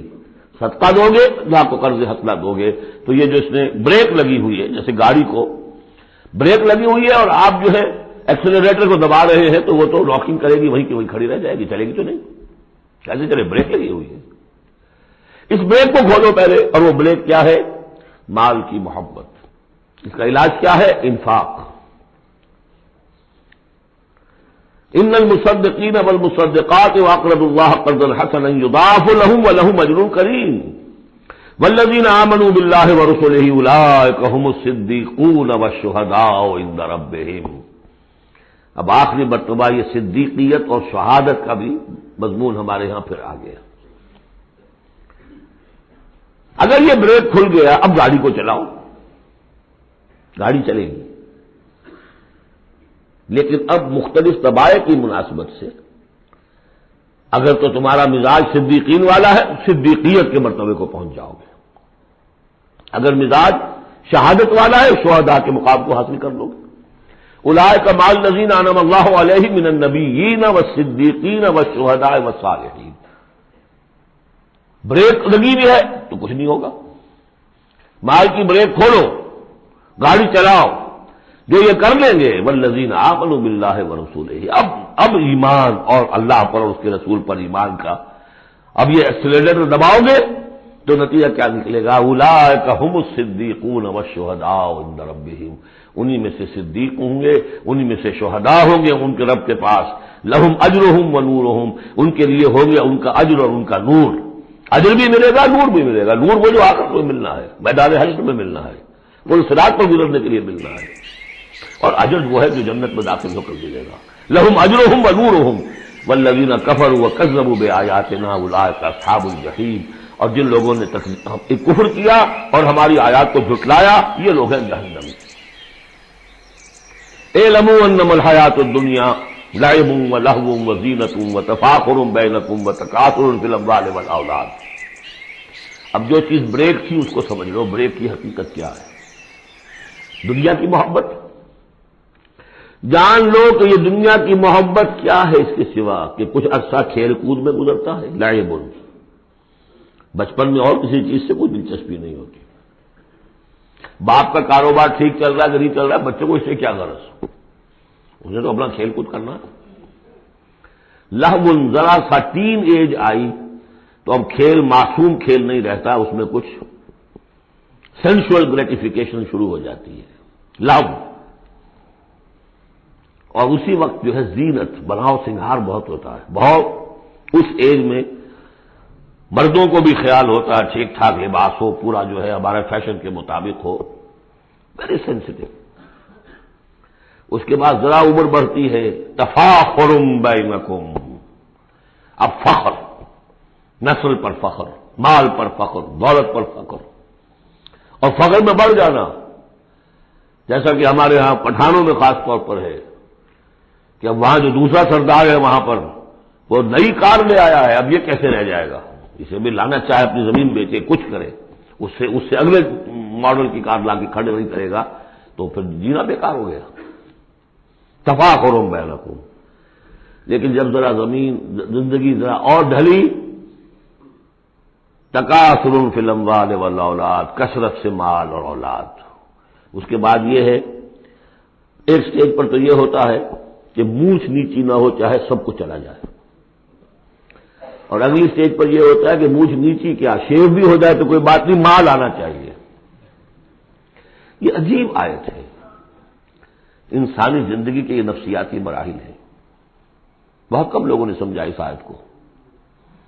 اس کا ہر دور میں کوئی ایک شے ہوتی ہے جو انسان کے اس ذہن پر اور نفسیاتی اعتبار سے اس کے نزدیک بڑی اہمیت کی حامل ہوتی ہے. بچپن میں کھیل کود، ذرا اس سے بڑا ٹین ایجرس، اس میں لہو وزینت، اس سے اوپر آئے تفاخر، اس سے اوپر آئے اب یہ ہے کہ بڑا ریئلسٹک ہو جاتا ہے آدمی. چھوڑو میاں ان باتوں کو، پیسے کی فکر کرو، رکھو اس کو سنبھالو. تکاثر فی الاموال والاولاد کا مسئلہ ہے. میں نے بارہا کہا یہ ایک لائف سائیکل ہے، ہیومن لائف سائیکل. وہی لائف سائیکل آپ کو ملتی ہے باٹنی میں، نباتات میں. کا مسئلہ غیث، جیسے کہ بارش برستی ہے، عجب الکفار نباتہ، تو جو کسان ہوتے ہیں اس سے جو روئندگی کھیتی اپجتی ہے اس کو بڑی اچھی لگتی ہے. ثم یہیج، پھر وہ کھیتی اپنی پوری قوت پر آتی ہے. فتراہ مصفرا، پھر دیکھتے ہو وہ زرد ہو جاتی ہے. ثم یکون حطاما، پھر کھیتی کٹ جاتی ہے اور چورا چورا کہیں جو ہے وہ توڑی کے ٹکڑے پڑے رہ جاتے ہیں. اسی طرح بچہ پیدا ہوتا ہے، بڑی خوشیاں ہیں، جشن بن رہا ہے. پھر وہ بچہ جوان ہوا ہے، ثم یہیج، جو اپنی پوری قوت کو پہنچ گیا ہے. فتراہ مصفرا، پھر بالوں میں بھی سفیدی آ گئی، پھر چہرے پر جھریاں آ رہی ہیں. ثم یکون حطاما، پھر مرے اور گڑھے میں دفن ہوئے اور مٹی میں مل کر مٹی ہو گئے.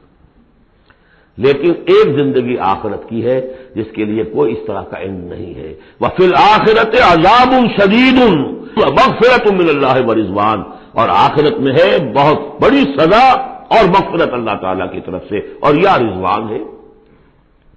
وَإِنَّهَا لَجَنَّةٌ أَبَدًا أَوْ لَنَارٌ أَبَدًا وَمَا الْحَيَاةُ الدُّنْيَا إِلَّا مَتَاعُ الْغُرُورِ. اور جان لو کہ دنیا کی یہ زندگی تو سوائے دھوکے کے ساز و سامان کی اور کچھ نہیں ہے. یہ تمہیں اپنے اندر گم کیے رکھتی ہے، بھلائے رکھتی ہے، نہ اللہ یاد نہ آخرت یاد. اسی میں مگر اسی میں گم. کافر کی یہ پہچان کہ آفاق میں گم ہے، اور مومن کی یہ پہچان کہ گم اس میں ہے آفاق.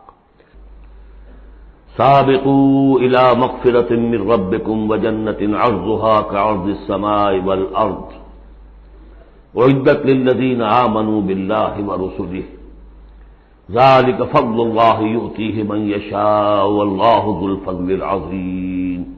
صدق اللہ العظیم. جن مسلمانوں کے دلوں پر کچھ زنگ آ گیا تھا یا جن کے جوش جہاد میں، ذوق شہادت میں، جذبہ انفاق میں کمی آ گئی تھی، ان کی کچھ تنبیہ، زجر، کچھ مشفقانہ اور محبت بھری ڈانٹ ڈپٹ کے بعد انہیں ادھر متوجہ کیا گیا کہ شیطان لعین تمہیں تاخیر اور تعویض کے چکر میں ڈالے گا۔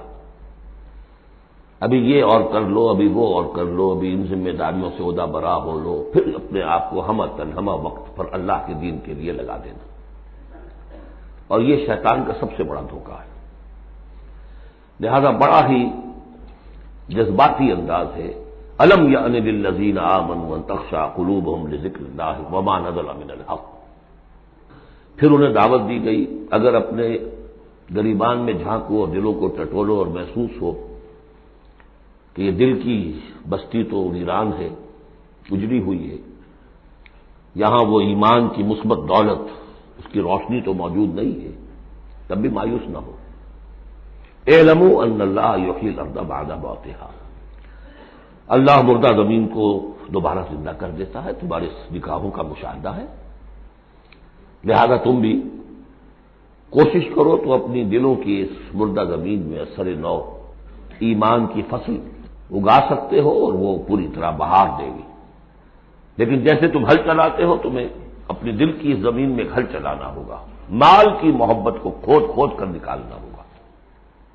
اس کے لیے صدقہ غریبوں، محتاجوں پر بھی، اور اللہ کے دین کے لیے قرض حسنہ۔ اب اس میں جو سب سے بڑی رکاوٹ ہے حیات دنیاوی، اس کی حقیقت کھول دی۔ اعلموا انما الحیات الدنیا لعب ولہو وزینۃ وتفاخر بینکم وتکاثر فی الاموال والاولاد۔ عام طور پر جب قرآن مجید میں یہ دنیا کی زندگی کو لہو و لعب کہا جاتا ہے تو لہو پہلے ہوتا ہے، لعب بعد میں، محاورہ ہے لہو و لعب۔ یہاں ترتیب بدلی ہوئی ہے، اس لیے کہ یہاں عمر کے ساتھ بڑھتے ہوئے مختلف سٹیجز کی بات ہے۔ ابتدائی زندگی میں کھیل ہی کھیل ہے، اس میں کوئی لذت، جنسی لذت یا کوئی اور لذت نہیں ہوتی، کھیل ہے، شغل ہے، مشغولیت ہے، مصروفیت ہے۔ پھر اس میں آتا ہے وہ خطرناک دور ایڈولسنس کا، ٹین ایجرز، اب معاملہ جو ہے بگڑنا شروع ہوتا ہے، لعب کے ساتھ لہو بھی، اور پھر اسی مرحلے پر زینت اور زیبائش۔ پھر انسان ابھی پوری جوانی کو پہنچتا ہے، یہ 30 برس کی عمر کے آس پاس انسان پھر تفاخر، دوسروں سے اپنے آپ کو اوپر کرنا، نمایاں کرنا۔ اس کے بعد ذرا عمر ڈھلنے لگتی ہے تو آدمی بڑا ہی حقیقت پسند ہو جاتا ہے، واقعیت پسند، ریئلسٹک۔ اب یہ کہ مال اور دولت اور اولاد یہ ختم نہیں ہوتی یہاں تک کہ انسان قبر میں جا کر اس کو اتار دیا جائے۔ یہ بات جو ہے آخری پارے کی صورت میں آئے گی، الہاکم التکاثر حتی زرتم المقابر۔ یہ جو آخری سٹیج ہے تکاثر فی الاموال والاولاد، یہ پھر پیچھا نہیں چھوڑتی۔ چاہے کسی کے پاس اتنی دولت ہو کہ 5 نسلیں 6 نسلیں پیٹ بھر کر کھا سکتی ہیں، پھر بھی حوث حل من مزید، حل من مزید، مزید کیجیے۔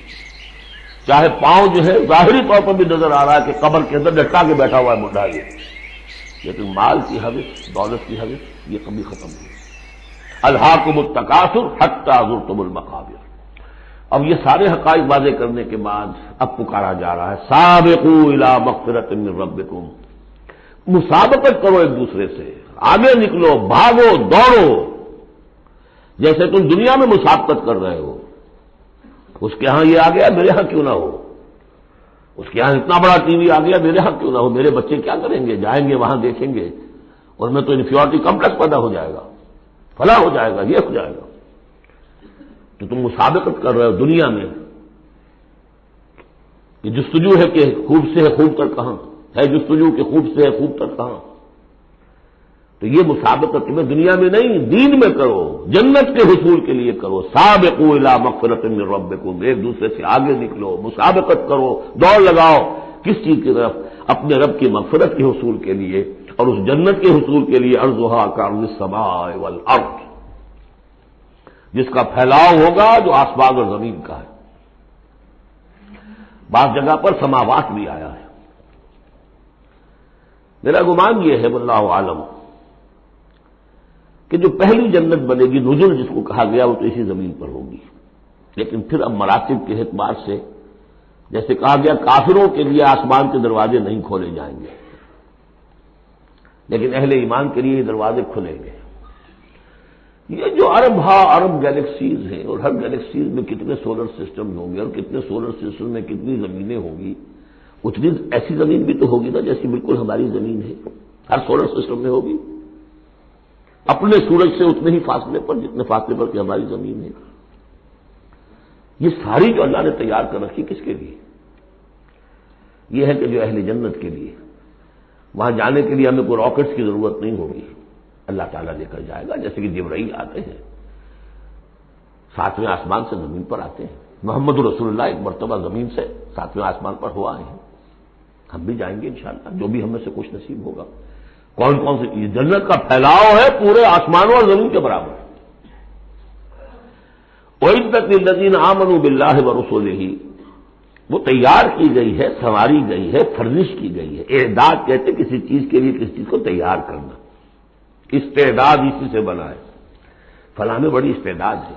اعداد باب افعال ہے، تیار کی گئی ہے، سنواری گئی ہے، فرزش کی گئی ہے، ڈیکوریٹ کی گئی ہے۔ وَعِدَّتْ لِلَّذِينَ آمَنُوا بِاللَّهِ وَرُسُلِهِ، ان کے لیے جو ایمان لائے اللہ پر اور اس کے رسولوں پر، اور ذَلِكَ فَضْلُ اللَّهِ يُؤْتِيهِ مَن يَشَاءُ، یہ اللہ کا فضل ہوگا، جس کو بھی چاہے گا دے گا۔ وَاللَّهُ ذُو الْفَضْلِ الْعَظِيمِ، اللہ بڑے فضل والا ہے۔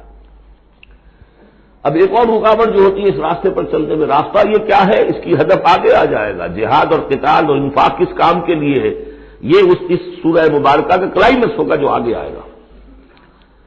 لیکن ایک اور رکاوٹ جو آتی ہے، یہ تکلیف آ جائے گی، یہ مصیبت آ جائے گی، یہ مسئلہ پیدا ہو جائے گا، یہ مشکل ہو جائے گی، یہ سارے خوف۔ وَلَنَبْلُوَنَّكُمْ بِشَيْءٍ مِّنَ الْخَوْفِ وَالْجُوعِ وَنَقْصٍ مِّنَ الْأَمْوَالِ وَالْأَنفُسِ وَالثَّمَرَاتِ لَتُبْلَوُنَّ فِي أَمْوَالِكُمْ فِي أَنفُسِكُمْ وَأَمْوَالِكُمْ وَلَتَسْمَعُنَّ مِنَ الَّذِينَ أُوتُوا الْكِتَابَ مِن قَبْلِكُمْ وَالَّذِينَ أَشْرَكُوا أَذًى كَثِيرًا، آزمایا تو جائے گا۔ اب اس کے لیے بتایا کہ ایک بہت بڑا نسخہ دیا جا رہا ہے، ما اصاب من مصیبت فی الارض ولا فی انفسکم، نہیں پڑتی کوئی پڑنے والی کوئی تکلیف، کوئی مصیبت، کوئی آزمائش، کوئی رنج دہ چیز، تکلیف دہ ہے، مگر الا فی کتاب من قبل ان، چاہے وہ مصیبت تمہاری اپنی جان پر ہو یا پوری زمین پر ہو۔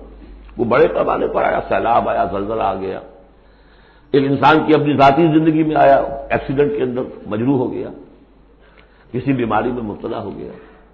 ما اصاب من مصیبت فی الارض ولا فی انفسکم الا فی کتاب من قبل ان نبرأ، وہ ایک کتاب میں درج ہے اس سے پہلے کہ ہم اسے ظاہر کریں۔ ان ذالک علی اللہ یسیر، یہ اللہ پر بہت آسان ہے، اللہ کا علم جو ہے اتنا محیط ہے ما کانا و ما یکون کو، کہ جو کچھ ہونا ہے اس کے علم میں تو پہلے سے موجود ہے۔ تو تم اسے بڑا عجیب سمجھو گے، بہت مشکل سمجھو گے، اللہ پر یہ آسان ہے۔ یہ بات تمہیں کیوں بتا دی گئی، اس کا ایک نتیجہ نکلنا چاہیے، لِكَيْ لَا تَأْسَوْا عَلَىٰ مَا فَاتَكُمْ، تم افسوس نہ کیا کرو، مایوس نہ ہو جایا کرو اس چیز پر جو تمہارے ہاتھ سے جاتی رہے، حوادث سے، دنیا سے۔ کوئی چیز اگر ہاتھ سے نکل گئی، موقع ہاتھ سے نکل گیا، اب بیٹھے پچھتا رہے، پیٹ تاب کھا رہے، میں اگر اس وقت یہ کام نہ کرتا، سیدھا چلا جاتا تو میرا کام بن جاتا، یہ نہ ہوتا، اس نے یہ کام رکاوٹ نہ ڈالی ہوتی تو یہ میرا کام بن جاتا، سوائے وہ پیچ تاب کے کچھ حاصل نہیں۔ اور جسے یقین ہے کہ یہ ہونا ہی نہیں تھا میرے لیے، اللہ تعالیٰ کی طرف سے یہ شے طے نہیں تھی، بس بات ختم ہو گئی، اور اس کے میرے ہاتھ سے نکل جانے ہی میں کوئی خیر ہے۔ عسیٰ ان تحبوا شیئا وہو شر لکم وعسیٰ ان تکرہوا شیئا وہو خیر لکم واللہ یعلم وانتم لا تعلمون، میں تو جانتا نہیں، اللہ جانتا ہے۔ ما اصاب من مصیبت فی الارض ولا فی انفسکم الا فی کتاب من قبل ان نبرأ ان ذلک علی اللہ یسیر لکی لا تأسوا علی ما فاتکم ولا تفرحوا بما آتاکم، جو کچھ اللہ تمہیں دے دے اس پر اطراء مت کرو، اس لیے وہ بھی آزمائش ہے، جو دیا ہے تمہیں اس میں آزمائش ہے، اس کو اکاؤنٹ فور کرنا پڑے گا، وہ لائبلٹی ہے۔ آپ کو معلوم ہے بیلنس شیٹ جب بنتی ہے تو جو کیپٹل ہوتا ہے وہ لائبلٹیز کے کھاتے میں آتا ہے، اتنا مال تھا تمہارے پاس، اب بتاؤ نا کیا کیا تم نے اس میں۔ تو اللہ جو کچھ دیتا ہے وہ لائبلٹی ہے، اس کو اکاؤنٹ فار کرنا ہوگا قیامت کے دن. تمہیں اتنا مال دیا تھا میں نے، تم نے کیا کیا؟ تمہیں اتنی ذہانت میں نے دی تھی، تم نے کہاں لگائی؟ یہ صلاحیتیں میں نے دی تھی، کہاں خرچ کی؟ دنیا بنانے میں یا آخرت بنانے میں؟ باطل کے نظام کی چاکری کرنے میں؟ IMF کی سروس ہو رہی ہے، اتنے بلین روپے تنخواہ مل رہی ہے، ٹھیک ہے، چاکری کس کی ہو رہی ہے؟ کس کے نظام کو چلا رہے ہو؟ کس کی رث میں گھوڑے بن کر جتے ہوئے ہو؟ غور کرنے کی بات ہے. بڑا ہمیں فخر ہوتا ہے فلاں شخص ورلڈ بینک کے اتنے عہدے پر پہنچ گیا، ہمارا عزیز اور ہمارا. کس کی چاکری ہو رہی ہے؟ لیفٹیننٹ بن گیا انگریز کی فوج میں، انگریز کی فوج میں. لِكَيْ لَا تَأْسَوْا عَلَىٰ مَا فَاتَكُمْ وَلَا تَفْرَحُوا بِمَا آتَاكُمْ. جو کچھ تمہارے ہاتھ سے جاتا رہے، نکل جائے، اس پر افسوس نہ کیا کرو، اور جو کچھ اللہ تمہیں دے دے اس پر اطراء نہ کرو، سوچا کرو. بلکہ امام احمد ابن حنبل رحمۃ اللہ علیہ کا معاملہ تو یہ ہوا تھا کہ جب وہ خلق قرآن کا مسئلہ چل رہا تھا تو جس زمانے میں کہ ان پر عتاب ہو رہا تھا حکومت کی طرف سے، جیل میں تھے، مارا جاتا تھا کہ کہو کہ قرآن مخلوق ہے، اور وہ کہنے کو تیار نہیں تھے. کہتے ہیں ایسی ایسی ماریں پڑی ہیں کہ ہاتھی کو بھی وہ مار پڑے تو وہ بلبلا اٹھے. کبھی آنکھوں میں آنسو نہیں آئے. اس کے بعد حکومت بدل گئی، اب جو نیا خلیفہ ہے اس کی رائے کچھ اور ہے. وہ اب خلق قرآن کا مسئلہ دفن ہو چکا.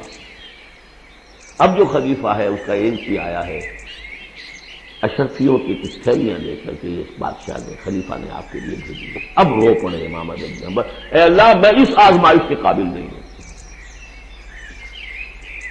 یہ آزمائش بڑی سخت. خطاب دے دے کر انگریزوں نے جو غداریاں کروائی تھیں، خطاب ملتے تھے نا، آنریری مجسٹریٹ بنتے تھے، لیکن کرتے کیا تھے؟ وہ اس قوم کے اندر انگریز کی اس حکومت کو چلانے اور اس کے پاؤں مضبوط کرنے اور جمانے کی جدوجہد. لِكَيْ لَا تَأْسَوْا عَلَىٰ مَا فَاتَكُمْ وَلَا تَفْرَحُوا بِمَا آتَاكُمْ وَاللَّهُ لَا يُحِبُّ كُلَّ مُخْتَالٍ فَخُورٍ. اللہ کو بالکل پسند نہیں ہے اترانے والے اور فخر کرنے والے. الَّذِينَ يَبْخَلُونَ. اور ظاہر بات ہے کہ جو مال کے اوپر اترائے گا وہ مال کو سنبھال کر رکھے گا، اسی کی بنیاد پر تو ہے اس کی اکڑ.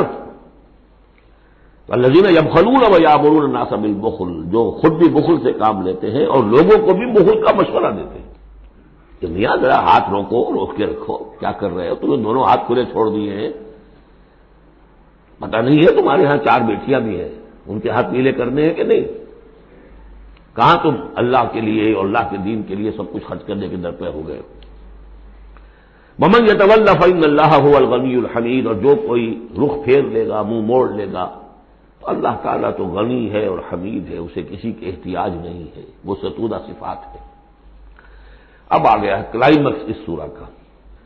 یہ آج کے ہم مسلمانوں کے لیے قرآن مجید کی اہم ترین آیت ہے. دین کا کانسیپٹ ہمارا کیا ہے؟ حکومت انگریز کی ہوتی رہے، ہمیں کیا نمازیں پڑھنی، روزے رکھنے ہیں. بہت بڑے عالم نے انگریز کے دور میں کہا تھا ہمیں کوئی ایسا کام نہیں کرنا چاہیے جس سے انگریزوں کو، ہمارے حاکموں کو تشویش ہو، اس لیے کہ انہوں نے ہمیں مذہبی آزادی دی ہوئی ہے. ہمیں وہ روکتے ہی نہیں، نمازیں پڑھو، داڑیاں رکھو، روزے رکھو، حج کرو، انگریز روکتا نہیں. جس پر پھر علامہ اقبال نے پھپتی چست کی تھی کہ ملا کو جو ہے ہند میں سجدے کی اجازت، ناداں یہ سمجھتا ہے کہ اسلام ہے آزاد. اسلام کہاں آزاد ہے؟ کیا قرآن کا قانون نافذ ہے؟ وہاں تو قانون فوجداری ہند ہے، ضابطۂ دیوانی ہے ہند، ضابطۂ دیوانی ہے، ضابطۂ فوجداری کس کا؟ انگریز کا. کس کا قانون؟ اصل میں دین کا جو تصور تھا وہ ہمارا بگڑتا تنگ ہوتا سکڑتا پرورٹ ہوتا ہوا یہاں تک آ گیا ہے کہ چند ریچولز ہیں، چند رسومات ہیں، بس وہ دین ہے. باقی جو ہو سو ہو. یہاں ذرا اس آیت کو آپ دیکھیے. ایک تو یہ کہ اس اعتبار سے اہم ترین ہے کہ ہمارے اس تصور دین کو چیلنج کرنے والی، جھنجھوڑنے والی.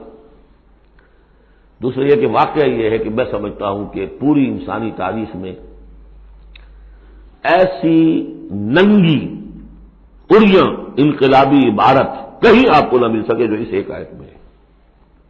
اور ڈنکے کی چوٹ دھڑلنے کے ساتھ، ناٹ چیوئنگ دی ورڈز، نہیں، کھل کر بات کی. غور کیجئے کہ گھر سمجھیے. لقد ارسلنا رسلنا بالبینات، ہم نے بھیجا اپنے رسولوں کو واضح نشانیوں کے ساتھ. وانزلنا معہم الکتاب والمیزان، اور ہم نے ان کے ساتھ کتاب اتاری، میزان اتاری. یہ سب کچھ کس لیے کیا؟ لیقوم الناس بالقسط، تاکہ لوگ عدل پر قائم ہوں. یہ قرآن اس لیے اتارا کہ اس کی قرآن خوانی کی مجلسیں ہو جائیں، یا قرات کی محفلیں ہو جائیں، یا خطاطی کی نمائشیں ہو جائے. اللہ اللہ خیر سب. 40 من کا قرآن ہم نے لکھ لیا ہے سونے کے تاروں سے، بہت تیر مارا ہے. قرآن اس لیے نازل ہوا تھا، نظام کسی اور کا، قانون پہ راضی اوروں کے. مولانا ماہر القادری صاحب کا جو شعر تھا، یہ مجھ سے عقیدت کے دعوے، قانون پہ راضی اوروں کے، یوں بھی مجھے رسوا کرتے ہیں ویسے بھی رلایا جاتا ہوں. تو قرآن اس لیے تو نہیں ہے. قرآن تو آیا جو نظام لے کر آیا اسے قائم کرو، جو میزان لے کر آیا اسے نظم کرو، جو شریعت لے کر آیا اسے نافذ کرو. اگر یہ نہیں تو بابا پھر سب کہانیاں، عمریں کرتے رہو ہر سال، باقی سارا دھندا سودی کاروبار، دین دین جو ہے، بلڈنگیں بناؤ، ایش کرو، ہاں عمرہ کراؤ. گنگا نہا آیا جیسے ہندو پاک ہو گیا، ایسے عمرہ جو ہے کرائے پاک صاف ہو گیا. یہ ہے آپ کا دین، آج کا دین. غور کر لیجیے اس کو. نظام عدل و قسط. پھر ذرا نوٹ کیجیے. اب تو چونکہ ہم ترجمہ قرآن کرتے ہوئے کہاں تک آخر تک پہنچ گئے. آل عمران میں فرمایا اللہ کیا ہے؟ قائما بالقسط. سورہ نساء میں فرمایا مسلمانوں تمہیں کس لیے ہم نے اٹھایا ہے؟ یا ایھا الذین آمنوا کونوا قوامین بالقسط شہداء للہ. عدل و انصاف کو قائم کرنے والے بن کر کھڑے ہو. سورہ مائدہ میں فرمایا یا ایھا الذین آمنوا کونوا قوامین للہ شہداء بالقسط. پھر سورہ شورى تو ابھی پڑھی ہم نے، زیادہ دور نہیں ہوئی. حضور سے کہا گیا کہ کہہ دو وَأُمِرْتُ لِأَعْدِلَ بَيْنَكُمْ، مجھے حکم ہوا ہے تمہارے مابین عدل قائم کروں. میں صرف بات کہنے نہیں آیا. اللہ الذی انزل الکتاب بالحق والمیزان، یہ بھی آیت سورہ شورى میں ہم پڑھ چکے ہیں. وہی کتاب اور میزان کا لفظ یہاں بھی آ گیا ہے. لقد ارسلنا رسلنا بالبینات وانزلنا معهم الکتاب والمیزان لیقوم الناس بالقسط. یہ عدل جو قرآن لے کر آیا یہ نظام عدل ہے، عدل و قسط ہے، اسے نافذ کرو. پھر وہ ہم پڑھ چکے سورہ مائدہ میں قل یا اہل الکتاب لستم علی شیء حتی تقیموا التوراۃ والانجیل وما انزل الیکم من ربکم. کہہ دیجیے نبی ان سے، اے کتاب والو تمہاری کوئی حیثیت نہیں ہے جب تک کہ تم قائم نہیں کرتے تورات کو، انجیل کو، اور جو کچھ تمہارے اوپر نازل کیا گیا تمہارے رب کی طرف سے. یاد ہوگا کہ میں نے کہا تھا یہاں لفظ قرآن رکھ کر دیکھیے. قل یا اہل القرآن لستم علی شیء حتی تقیموا القرآن وما انزل الیکم من ربکم. اے قرآن والو تمہاری کوئی حیثیت نہیں ہے. You have no face to talk to us. ہم سے دعائیں مانگ رہے ہو، ہم تمہاری دعائیں تمہارے منہ پر دے کر مارتے ہیں. تم نے وہ قرآن ناسخ کیا یا اس کی تلاوت کی؟ تراویح میں سن لیا پورے رمضان میں ایک قرآن تو بڑا تیر مار دیا، کیا اس کا ایک حرف نہ سمجھاؤ؟ لقد ارسلنا رسلنا بالبینات وانزلنا معهم الکتاب والمیزان لیقوم الناس بالقسط. اور عدل کے راستے میں تو رکاوٹ ڈالیں گے وہ لوگ کہ جو ایکسپلائٹ کر رہے ہیں. جاگیردار کبھی چاہے گا کہ جاگیریں ختم ہو جائیں، وہ تو ٹیکس دینے کو تیار نہیں. آپ کہتے ہیں جاگیرداری ختم ہو جائے. ہاں کوئی ہو سکتا ہے ایسا بھی جاگیردار شریف النفس، کوئی سرمایہ دار ایسا ہو سکتا ہے شریف النفس، لیکن شاید ہوگا وہ کوئی ہوگا، اکثر و بیشتر تو نہیں ہوگا. ابو بکر بھی ایمان لے آئے تھے، اونچے طبقے سے تھے، عثمان بھی ایمان لے آئے تھے، اونچے طبقے سے تھے، اکثر و بیشتر تو نہیں۔ اکثر و بیشتر تو ریزسٹ کریں گے، اسٹیٹس کو چاہیں گے، وہ چاہیں گے نظام کے اندر کوئی تبدیلی نہ آئے۔ ہمارے اس کے ساتھ مفادات وابستہ ہے، ہمارے انٹرسٹ ہے، ویسٹڈ انٹرسٹ، ہمیں ان سے پرویلیجز ملی ہوئی ہے اس نظام سے، نظام بدلے گا تو ہم گئے۔ ایسے لوگوں کی سرکوبی کے لیے ہم نے لوہا بھی اتارا ہے۔ وَأَنزَلْنَا الْحَدِيدَ فِيهِ بَأْسٌ شَدِيدٌ، ہم نے لوہا بھی اتارا ہے۔ یہی ایک ہی آیت چل رہی ہے، دوسری آیت نہیں ہے یہ۔ اس لیے میں نے کہا تھا کہ اڑیاں ترین یہ عبارت ہے کہ انقلاب کے لیے کچھ سر کچلنے پڑتے ہیں، ورنہ نہیں انقلاب آتا، اور اس میں کوئی ریگریٹس نہیں ہے، اس میں کوئی معذرت نہیں ہے۔ جب یہ لوگ کہتے ہیں کہ وار فار پیس، اگر یہ کہتے ہیں کہ دنیا میں ہیومن رائٹس کے لیے ہم حملہ کر رہے ہیں، کیا مطلب ہے؟ تمہارا اپنا تصور ہے، عدل انسانی کا ایک تصور ہے، اس کے لیے تم طاقت بھی استعمال کر رہے ہو، لوگوں کا گھیراؤ کر رہے ہو، انہیں آئسولیٹ کر رہے ہو، سینکشنز لگا رہے ہو، کیوں؟ کہ تمہاری مرضی کے مطابق نظام انہوں نے کیوں نہیں بنایا؟ تو اہل ایمان کو اللہ نے ایک نظام دیا ہے، وہ اللہ کا دیا ہوا نظام ہے، وعدل و قسط پر مبنی ہے۔ اس نظام کو قائم کرنے کے لیے وہ اگر طاقت بھی ہوگا تو استعمال کریں گے۔ ہاں طاقت نہیں ہے تو ٹھیک ہے، پڑے ہوئے ہیں، اس میں یہ کہ طاقت فراہم کرو، دعوت دو، لوگ جمع ہوں، اس کے لیے تن من دھن لگانے کا عہد کریں، ان کی تربیت ہو۔ محمد رسول اللہ کیا کر رہے تھے مکے میں 12 برس تک؟ وہ آپ نے طاقت تیار کی ہے، وہ طاقت جو ہے پھر کوڑا بن گیا جب تو کوڑا دے کر مارا ہے باطل کے اوپر۔ بل نقذف بالحق علی الباطل فیدمغہ، ہم باطل کے اوپر حق کو مارتے ہیں جو اس کا بھیجا نکال دیتا ہے۔ فاذا ہوا زاہق، یہی ہوا۔ لیکن اس دوران میں، اس پروسیس میں اہل ایمان کو جانیں دینی پڑیں گی، تکلیفیں جھیلنی ہوں گی، گھر بار چھوڑنے ہوں گے، جان و مال کے نقصانات برداشت کرنے ہوں گے۔ یہ ہے انقلابی عمل۔ وَأَنزَلْنَا الْحَدِيدَ فِيهِ بَأْسٌ شَدِيدٌ، ہم نے اتارا لوہا، اس میں بڑی جنگ کی صلاحیت ہے، ہتھیار بنتا ہے۔ وہ منافع للناس، لوگوں کے لیے کچھ اور منفعت بھی ہے۔ اصل میں تو یہ تلوار اور نیزے اور ڈھال کے لیے ہے، باقی یہ کہ چمٹا پھگنی اور توا بھی تم نے بنا لیے، چلو کوئی بات نہیں۔ اب تو وہ چمٹا پھگنی اور توے کا دور بھی گزر گیا۔ وَلِيَعْلَمَ اللَّهُ مَن يَنصُرُهُ وَرُسُلَهُ بِالْغَيْبِ، اللہ دیکھنا چاہتا ہے کہ کون ہے اس کے وہ وفادار بندے جو اس لوہے کی طاقت کو ہاتھ میں لے کر اللہ کی اور اس کے رسولوں کی مدد کرتے ہیں غیب میں ہونے کے باوجود۔ دین اللہ کا ہے، اور اسے غالب کرنے کے لیے جو اللہ کے بندے میدان میں آ گئے، گویا کہ وہ اللہ کے مددگار ہیں۔ یا ایھا الذین آمنوا کونوا انصار اللہ، اگرچہ دین نافذ کرنا، قائم کرنا فرض منصبی محمد رسول اللہ کا ہے۔ هو الذی ارسل رسولہ بالہدی ودین الحق لیظہرہ علی الدین کلہ، جو ان کے انصار بن گئے، مددگار بن گئے، وہ اللہ کے مددگار، رسول کے مددگار۔ یہ مضمون جب آئے گا ابھی نکھر کر، اور اس ایک آیت کی شرح سمجھ لیجئے کہ جو سورہ صف میں آئے گی، اس لیے کہ یہ جو آیا ہے وہ یہ جمع کا صیغہ ہے۔ لقد ارسلنا رسلنا بالبینات، رسولوں کو بھیجا، اور 3 چیزیں دے کر بھیجا، بینات، کتاب اور میزان۔ لقد ارسلنا رسلنا بالبینات 1، وانزلنا معهم الکتاب نمبر 2، والمیزان نمبر 3، تاکہ عدل پر قائم ہو۔ حضور کے بارے میں اب آیت آئی، هو الذی ارسل رسولہ بالہدی ودین الحق، 2 چیزیں دے کر بھیجا، تیسری نہیں۔ کیا مطلب؟ بینات اور الہدا ایک ہو گئے ہیں، کتاب اور معجزہ ایک ہو گئے، یہ قرآن ہی معجزہ ہے محمد رسول اللہ صلی اللہ علیہ وسلم کا۔ ریڈیوس ہو کر 3 چیزیں محمد کے معاملے میں صلی اللہ علیہ وسلم 2 رہ گئی ہیں۔ الہدا، اسی میں قانون ہے، کتاب ہے، اور یہی معجزہ ہے۔ محمد رسول اللہ کا معجزہ یہ ہے۔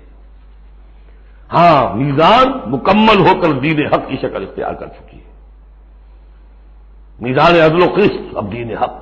هو الذی ارسل رسولہ بالہدی ودین الحق لیظہرہ علی الدین کلہ ولو کرہ المشرکون. یہ سورہ صف کی مرکزی آیت ہے جو آگے آ جائے گی.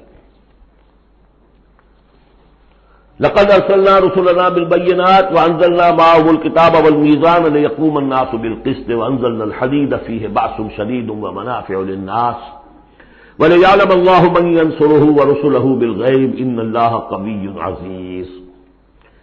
یہ سورہ مبارکہ جو ہے ایک اعتبار سے مضمون تدریجاً ترقی کرتا ہوا کلائمیکس پر پہنچ گیا ہے آیت نمبر 25 پر جو ہم نے پڑھ لی. اب ایک سمجھیے ضمیمہ ہے اس میں. کبھی میں پہلے اینٹی کلائمیکس کا لفظ استعمال کرتا رہا، وہ مناسب نہیں ہے. ضمیمہ ہے. ضمیمہ کیا ہے؟ شیطان نے ایک اور چال چلی. جن لوگوں کے دلوں میں اللہ کی رسول کی محبت بہت ہو گئی، آخرت کی طلب بھی ہو گئی اور حقیقی ایمان اور صحیح جذبات، اس کا رخ موڑ دیا رہبانیت کی طرف.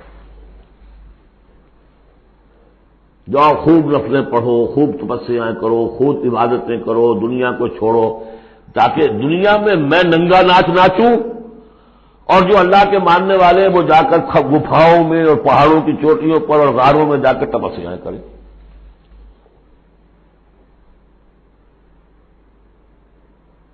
اس کی نفی ہو رہی ہے. یہ راستہ نہیں ہے دین کا. اور یہ خاص طور پر جیسے یہ کہ ہندوستان میں کیوں آیا یہ مسئلہ اور کسی اور جگہ کیوں آیا، لیکن یہ کہ موناسٹسزم جو ہے، یہ خانقاہی نظام جو ہے کرسچینٹی میں ٹاپ پر پہنچا ہے، اس میں کوئی شک نہیں. ہسٹری آف کرسچین موناسٹسزم یہ پوری کتابیں ذخیر لکھی ہوئی. اس کی ایک مثال دے رہے ہیں کہ یہ غلطی ہوئی ہے. مسلمان میں ایمان باللہ ایمان بالآخرہ پیدا ہو تو وہ دنیا کے مجدھار میں رہ کر نظام کو صحیح کرے. نظام کو ٹھیک کرتے ہوئے بھوک بھی آئے گی، برداشت کرے. مجرد روزے رکھ کے جو کچھ کرنا ہے تمہیں، وہ تم جہاد میں بھوک جھیلو، وہ پروڈکٹیو ہوگی. اس سے باطل اور ناانصافی کا خاتمہ ہوگا. اور تم کہیں خانقاہوں کے اندر روزے رکھ رہے ہوگے، اس سے دنیا کو کوئی فائدہ نہیں ہوگا. یہ زمین و آسمان کا فرق ہے. موناسٹسزم.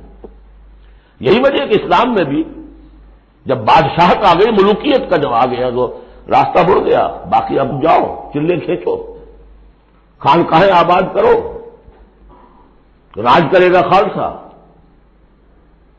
سلاطین ہوں گے، امراء ہوں گے، راج وہ کریں گے. ہاں تمہاری خانقاہ کو ہم اتنے گاؤں دے دیتے ہیں، اس کی آمدنی تمہاری خانقاہ پر صرف ہوگی، جو تمہارے مرید وغیرہ آئیں اور وہاں لنگر چلتا رہے، اس کے لیے کھانا ہو جائے. لیکن یہ حکومت کے معاملات جو ہے ان کے بارے میں بات نہ کرنا. یہ ہے وہ راستہ، ٹیڑھا راستہ جو معروف، جو ہم جانتے ہیں جن کو رسولوں کا معاملہ، تو ان میں حضرت عیسیٰ کے پیروکاروں کے اندر یہ غلطی پیدا ہوئی. اب اس کی مثال دی جا رہی ہے کہ مسلمانوں، دنیا سے بے رغبتی، دنیا کو چھوڑ کر آخرت کو اختیار کرنا، یہ تو ہے دین کا جوہر. لیکن اس کا یہ مطلب نہیں کہ ترک دنیا ہو جائے، رہبانیت ہو جائے، تم تمدن کو اور تہذیب کو چھوڑ کر تم کہیں جنگلوں میں نکل جاؤ، بن باس لے لو، تم وہاں پر جا کر جو ہے وہ خانقاہیں بنا لو. یہ نہیں. دنیا کی مجدھار میں رہو اور جہاد فی سبیل اللہ کے ذریعے سے حق کا بول بالا کرو، ناانصافی کا خاتمہ کرو، عدل کو قائم کرو. جس کا جو حق ہے اس کو ملنا چاہیے. جیسا کہ حضرت ابوبکر نے فرمایا تھا جو پہلی بیعت ہوئی ہے، بیعت خلافت، کہ لوگوں تم میں سے جو ضعیف ہے وہ میرے نزدیک قوی ہوگا جب تک کہ اسے اس کا حق دلوا نہ دوں، اور جو قوی ہے وہ میرے نزدیک کمزور ہوگا، ضعیف ہوگا جب تک کہ اس سے حق وصول نہ کروں. یہی بات کہی تھی حضرت سعد بن ابی وقاص نے رضی اللہ تعالی عنہ ایرانیوں سے، جب انہوں نے کہا آپ لوگ کیوں ہم پر چڑھائے؟ فرمایا انا قد ارسلنا، ہم بھیجے گئے ہیں. اللہ نے بھیجا محمد کو، محمد نے بھیجا ہمیں. مشن کیا ہے؟ لنخرج الناس من ظلمات الجہالت الی نور الایمان، کہ لوگوں کو نکالے ہم جہالت اور جاہلیت کی تاریکیوں سے ایمان کی روشنی کی طرف. ومن جور الملوک الی عدل الاسلام، بادشاہوں کے ظلم و ستم کے پنجوں سے نجات دلا کر اسلام کے عادلانہ نظام سے روشناس کرے، یہ ہمارا مشن ہے۔ لہذا آپ دیکھیے اس بات کو واضح کرنے کے لیے تمہید شروع ہوئی، وَلَقَدْ أَرْسَلْنَا نُوحًا وَإِبْرَاهِيمَ، ہم نے ہی بھیجا تھا نوح کو بھی اور ابراہیم کو بھی، وَجَعَلْنَا فِي ذُرِّيَّتِهِمَ النُّبُوَّةَ وَالْكِتَابَ، اور ہم نے ان دونوں کی نسل میں رکھ دی نبوت اور کتاب۔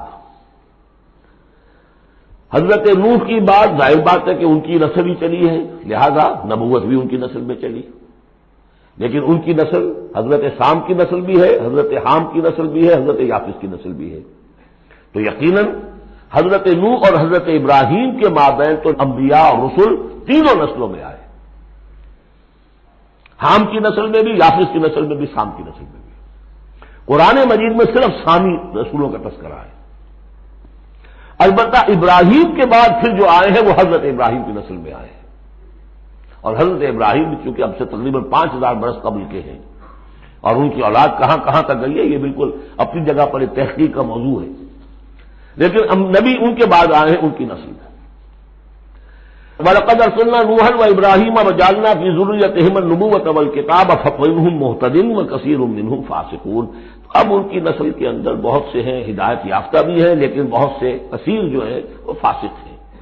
یہ تمہید ہے کس بات کے لیے؟ ثُمَّ قَفَّيْنَا عَلَىٰ آثَارِهِم بِرُسُلِنَا وَقَفَّيْنَا بِعِیسَىٰ ابْنِ مَرْیَم، پھر ہم نے بھیجے ان کے پیچھے ان کے نقش قدم پر، آثارہم برسلنا، اپنے بہت سے رسول، وقفینا بعیسی ابن مریم، اور پھر ہم نے بھیجا عیسیٰ ابن مریم کو۔ عیسیٰ ابن مریم کے تذکرے کے لیے یہ ساری تمہید ہے۔ وآتیناہ الانجیل، اور اسے ہم نے انجیل عطا فرمائی حضرت عیسیٰ ابن مریم کو۔ وجعلنا فی قلوب الذین اتبعوہ رأفۃ ورحمۃ، اور ہم نے رکھ دیا، پیدا کر دیا ان لوگوں کے دل میں جنہوں نے اس کی پیروی کی بڑی نرمی اور رحمت، رافت اور رحمت۔ رافت کہتے ہیں اس کو کہ کسی کو تکلیف میں دیکھ کر آپ تڑپ اٹھیں، یہ رافت ہے، اور رحمت یہ ہے کہ آپ اب اس کے لیے اس تکلیف کے ازالے کے لیے کوئی کوشش کریں۔ گویا کہ یہ ایک جیسے کہ ہمارے ہاں وہ ریفلیکس ایکشن کا ایک سرکل ہے، ادھر کسی چیونٹی نے کاٹا، اس کا سارا تصور جو ہے یہاں پہنچ گیا دماغ میں، کسی چیز نے کاٹا، فوراً وہاں سے حکم آیا اور جو مسلز ہیں ان کو حکم ہوا اور ہاتھ جو ہم نے کھینچ لیا، انسٹنٹینیسلی یہ شے ہوتی ہے۔ اسی طریقے سے کسی کو دیکھا تکلیف میں اور خنجر چلے کسی پہ، تڑپتے ہیں ہم امیر، سارے جہاں کا درد ہمارے جگر میں ہے، اگر یہ شکل پیدا ہو جائے تو پھر آدمی اس کے نتیجے میں پھر جو بھی کچھ کر سکتا ہے کرتا ہے اس کے لیے۔ تو رافت اور رحمت یہ گویا کہ کمپلیمنٹری ہے۔ اللہ تعالیٰ فرما رہے کہ حضرت عیسیٰ کے جاننے والوں ماننے والوں کے دلوں میں یہ بات تو ہم نے پیدا کی ہے، خود تسلیم کر رہے ہیں، وَجَعَلْنَا فِي قُلُوبِ الَّذِينَ اتَّبَعُوهُ رَأْفَةً وَرَحْمَةً۔ اس کی وجہ کیا ہے؟ حضرت عیسیٰ خود بہت رقیق القلب تھے، بہت نیک تھے، اس درجے ان کے اندر تھی کہ ایک چور کو دیکھا اپنی آنکھوں سے کہ چوری کر رہا ہے، اسے کہا کیا کر رہا ہے؟ چوری کر رہا ہے۔ اس نے نہیں نہیں میں چوری تو نہیں کر رہا۔ اچھا بھائی میری آنکھ نے غلط دیکھا۔ حضرت عیسیٰ کی اپنا مزاج، ہر ایک کا اپنا مزاج ہے، لہذا وہی مزاج ان کے جو حواریین تھا ان کے اندر پیدا ہوا ہے، رافت، رحمت، رقت قلب، شفقت۔ لیکن یہ چیز اب شیطان نے اس کو موڑ دیا رہبانیت کی طرف، وَرَهْبَانِيَّةً ابْتَدَعُوهَا، رہبانیت کی بدعت انہوں نے ایجاد کی ہے۔ ایک شے تو ہم نے رکھی ان کے دل میں، رافت اور رحمت ہم نے رکھ دی۔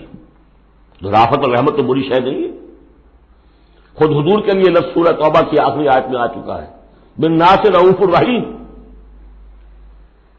بالمؤمنین رؤوف الرحیم، اہل ایمان کے حق میں آپ رؤوف بھی ہیں رحیم بھی ہیں۔ رافت اور رحمت بری شے تو نہیں، لیکن اس کا جو رخ موڑا ہے شیطان نے، اس کو کہا بدعت، وَرَهْبَانِيَّةً ابْتَدَعُوهَا، رہبانیت کی بدعت انہوں نے ایجاد کر لی، مَا كَتَبْنَاهَا عَلَيْهِمْ، ہم نے تو وہ ان پر فرض نہیں کی تھی، إِلَّا ابْتِغَاءَ رِضْوَانِ اللَّهِ، ہم نے تو جو چاہت فرض کی تھی وہ یہی تھی کہ اللہ کی رضا تلاش کرو۔ اللہ کی رضا تلاش کرنے میں ایک راستہ یہ ہے نفس کشی، سیلف انہیلیشن، تپسیاں، ریاضتیں، رہبانیت، ترک دنیا، تجرد کی زندگی، شادی بیاہ نہیں کرنی. لیکن یہ غلط راستہ تھا. اللہ کی رضا کا راستہ کیا ہے؟ وابتغوا الیہ السبیل وجاہدوا فی سبیل اللہ باموالکم وانفسکم. یہ راستہ ہے جو اللہ چاہتا ہے. باطل کو بلیا بیٹ کرنے کے لیے، حق کو غالب کرنے کے لیے، ظلم کے خاتمے کے لیے، عدل و قسط کو قائم کرنے کے لیے سختیاں جھیلو، تکلیفیں برداشت کرو، بھوک برداشت کرو، فاقے برداشت کرو، جان و مال کا نقصان برداشت کرو. یہ ہے کہ جو اللہ کی رضا جوئی کا راستہ ہے جو اللہ نے سکھایا ہے. ہاں شیطان نے موڑ دیا کہ ان کی نیکی اب تمدن سے مڑ کر ادھر چلی جائے تاکہ یہاں تمدن کا میدان میرے لیے ننگا ناچ میں ناچوں، مجھے کچھ پوچھنے والا نہ ہو.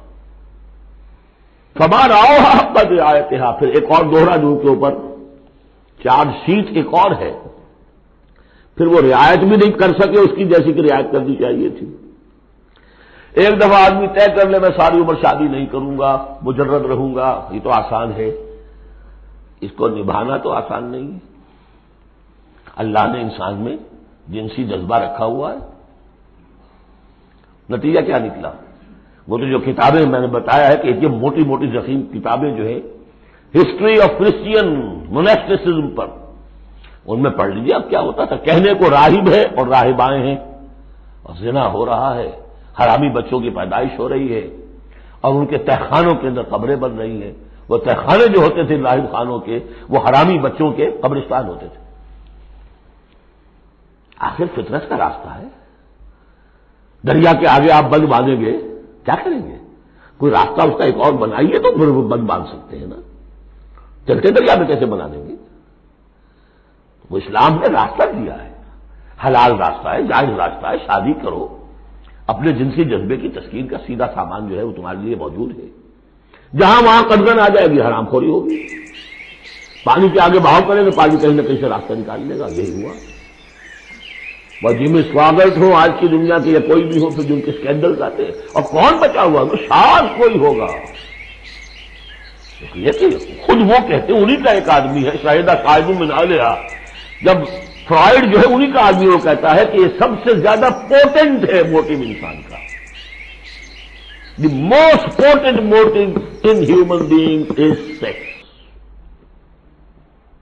حالانکہ غلط ہے یہ.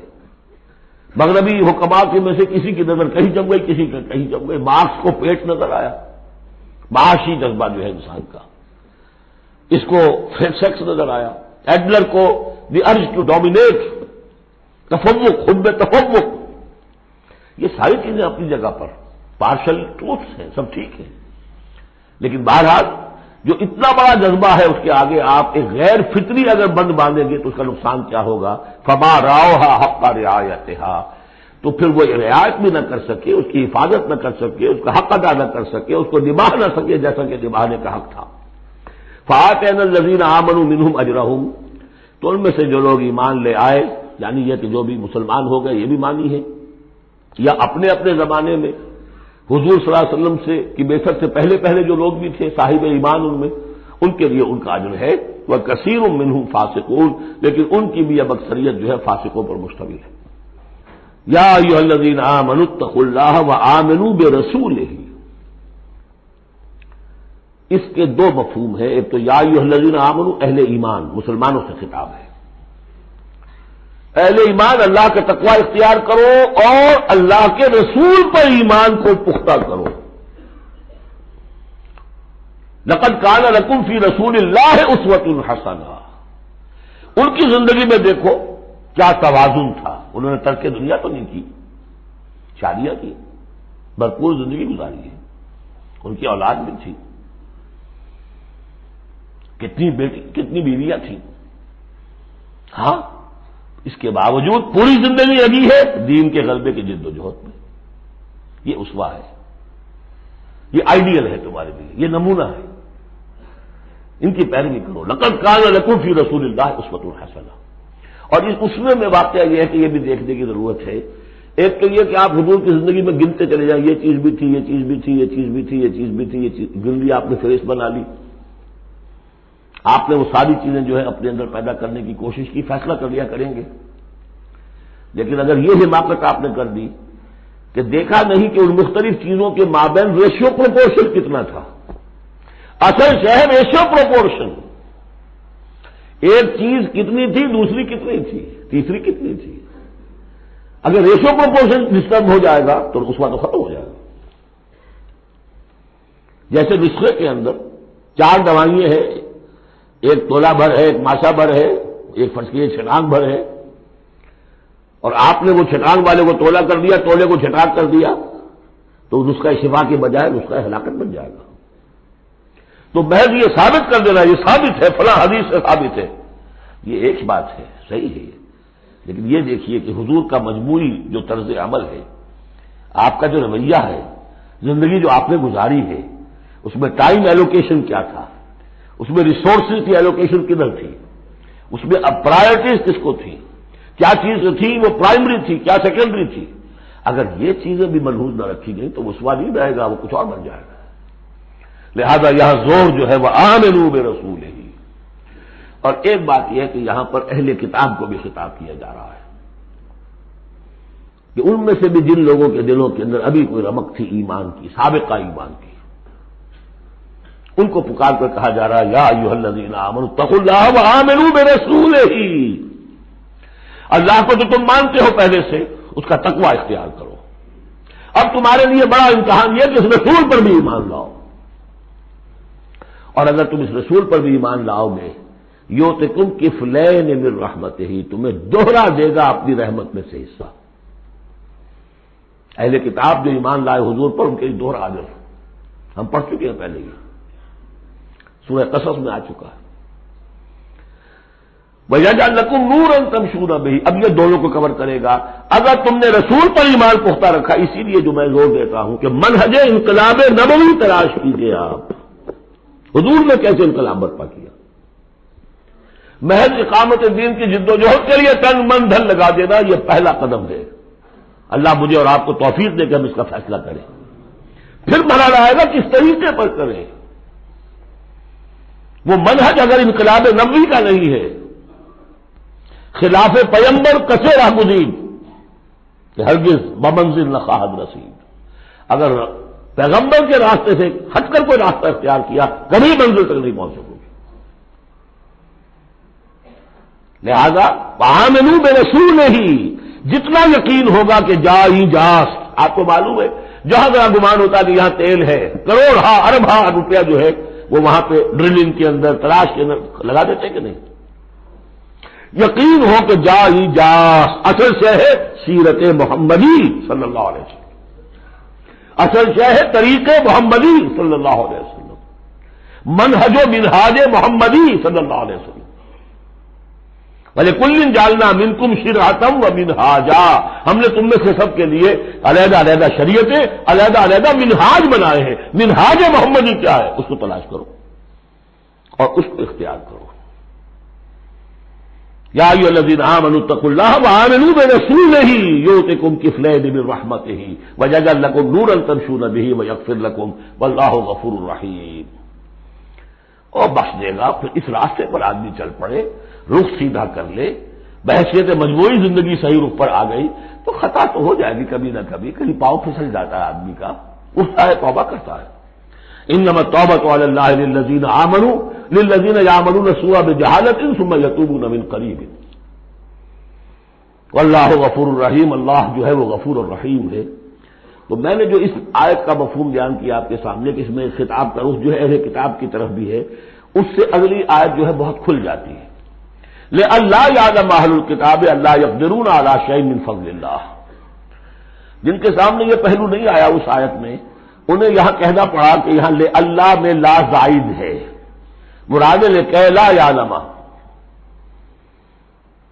اگر تو وہ آیت صرف مسلمانوں سے خطاب کر رہی ہے تو انہوں نے ترجمہ کیا تاکہ اہل کتاب کو اچھی طرح معلوم ہو جائے کہ اب انہیں کوئی قدرت حاصل نہیں ہے اللہ کے فضل پر، کوئی حصہ حاصل نہیں کر سکتے اللہ کے فضل میں سے. میں نے جو دوسرا رخ بیان کیا ہے اس سے سمجھیے تاکہ نہ سمجھے اہل کتاب کہ اب ان کے لیے اللہ کے فضل کے حصول کا کوئی راستہ نہیں رہا. راستہ ہے، اب بھی ہے، کھلا ہے. آؤ محمد کے قدموں میں آؤ، آؤ قرآن کی طرف آؤ. جیسے سورہ بنی اسرائیل میں ہم نے پڑھا تھا عسیٰ ربکم ان یرحمکم وان عدتم عدنا وجعلنا جہنم للکافرین حصیرا، اب بھی تمہارا رب تم پر رحمت کرنے کے لیے تیار ہے. تم تھے لاڈلے تھے، اس میں کوئی شک نہیں. اب تم راضی درگاہ ہو گئے ہو اپنے طرز عمل کی وجہ سے، اپنے کردار کی وجہ سے، لیکن اب بھی تمہارا رب تم پر رحمت فرمانے کے لیے آمادہ ہے. عسیٰ ربکم ان یرحمکم وان عدتم عدنا. اور اگلی آیت کیا ہے؟ ان ھذا القرآن یہدی للتی ہی اقوم. رحمت خداوندی کا شاہ درا اب یہ قرآن ہے، یہاں سے داخل ہو. یہاں بھی وہی فرمایا جا رہا ہے، اب بھی فضل کا راستہ کھلا ہے تمہارے لیے. اللہ کا فضل جو ہے ابھی کھلا ہے. آؤ لے اللہ یعلم اہل الکتاب، تاکہ نہ یہ سمجھے اہل کتاب اللہ یقدرون علی شیء من فضل اللہ، کہ اب تو اللہ کے فضل میں سے ان کے لیے کچھ بھی حاصل کرنا ممکن نہیں. وَأَنَّ الْفَضْلَ بِيَدِ اللَّهِ يُؤْتِيهِ مَن يَشَاءُ، فضل اللہ کے ہاتھ میں ہے، وہ جس کو چاہتا ہے دیتا ہے. واللہ ذو الفضل العظیم، اور اللہ بہت بڑے فضل والا ہے.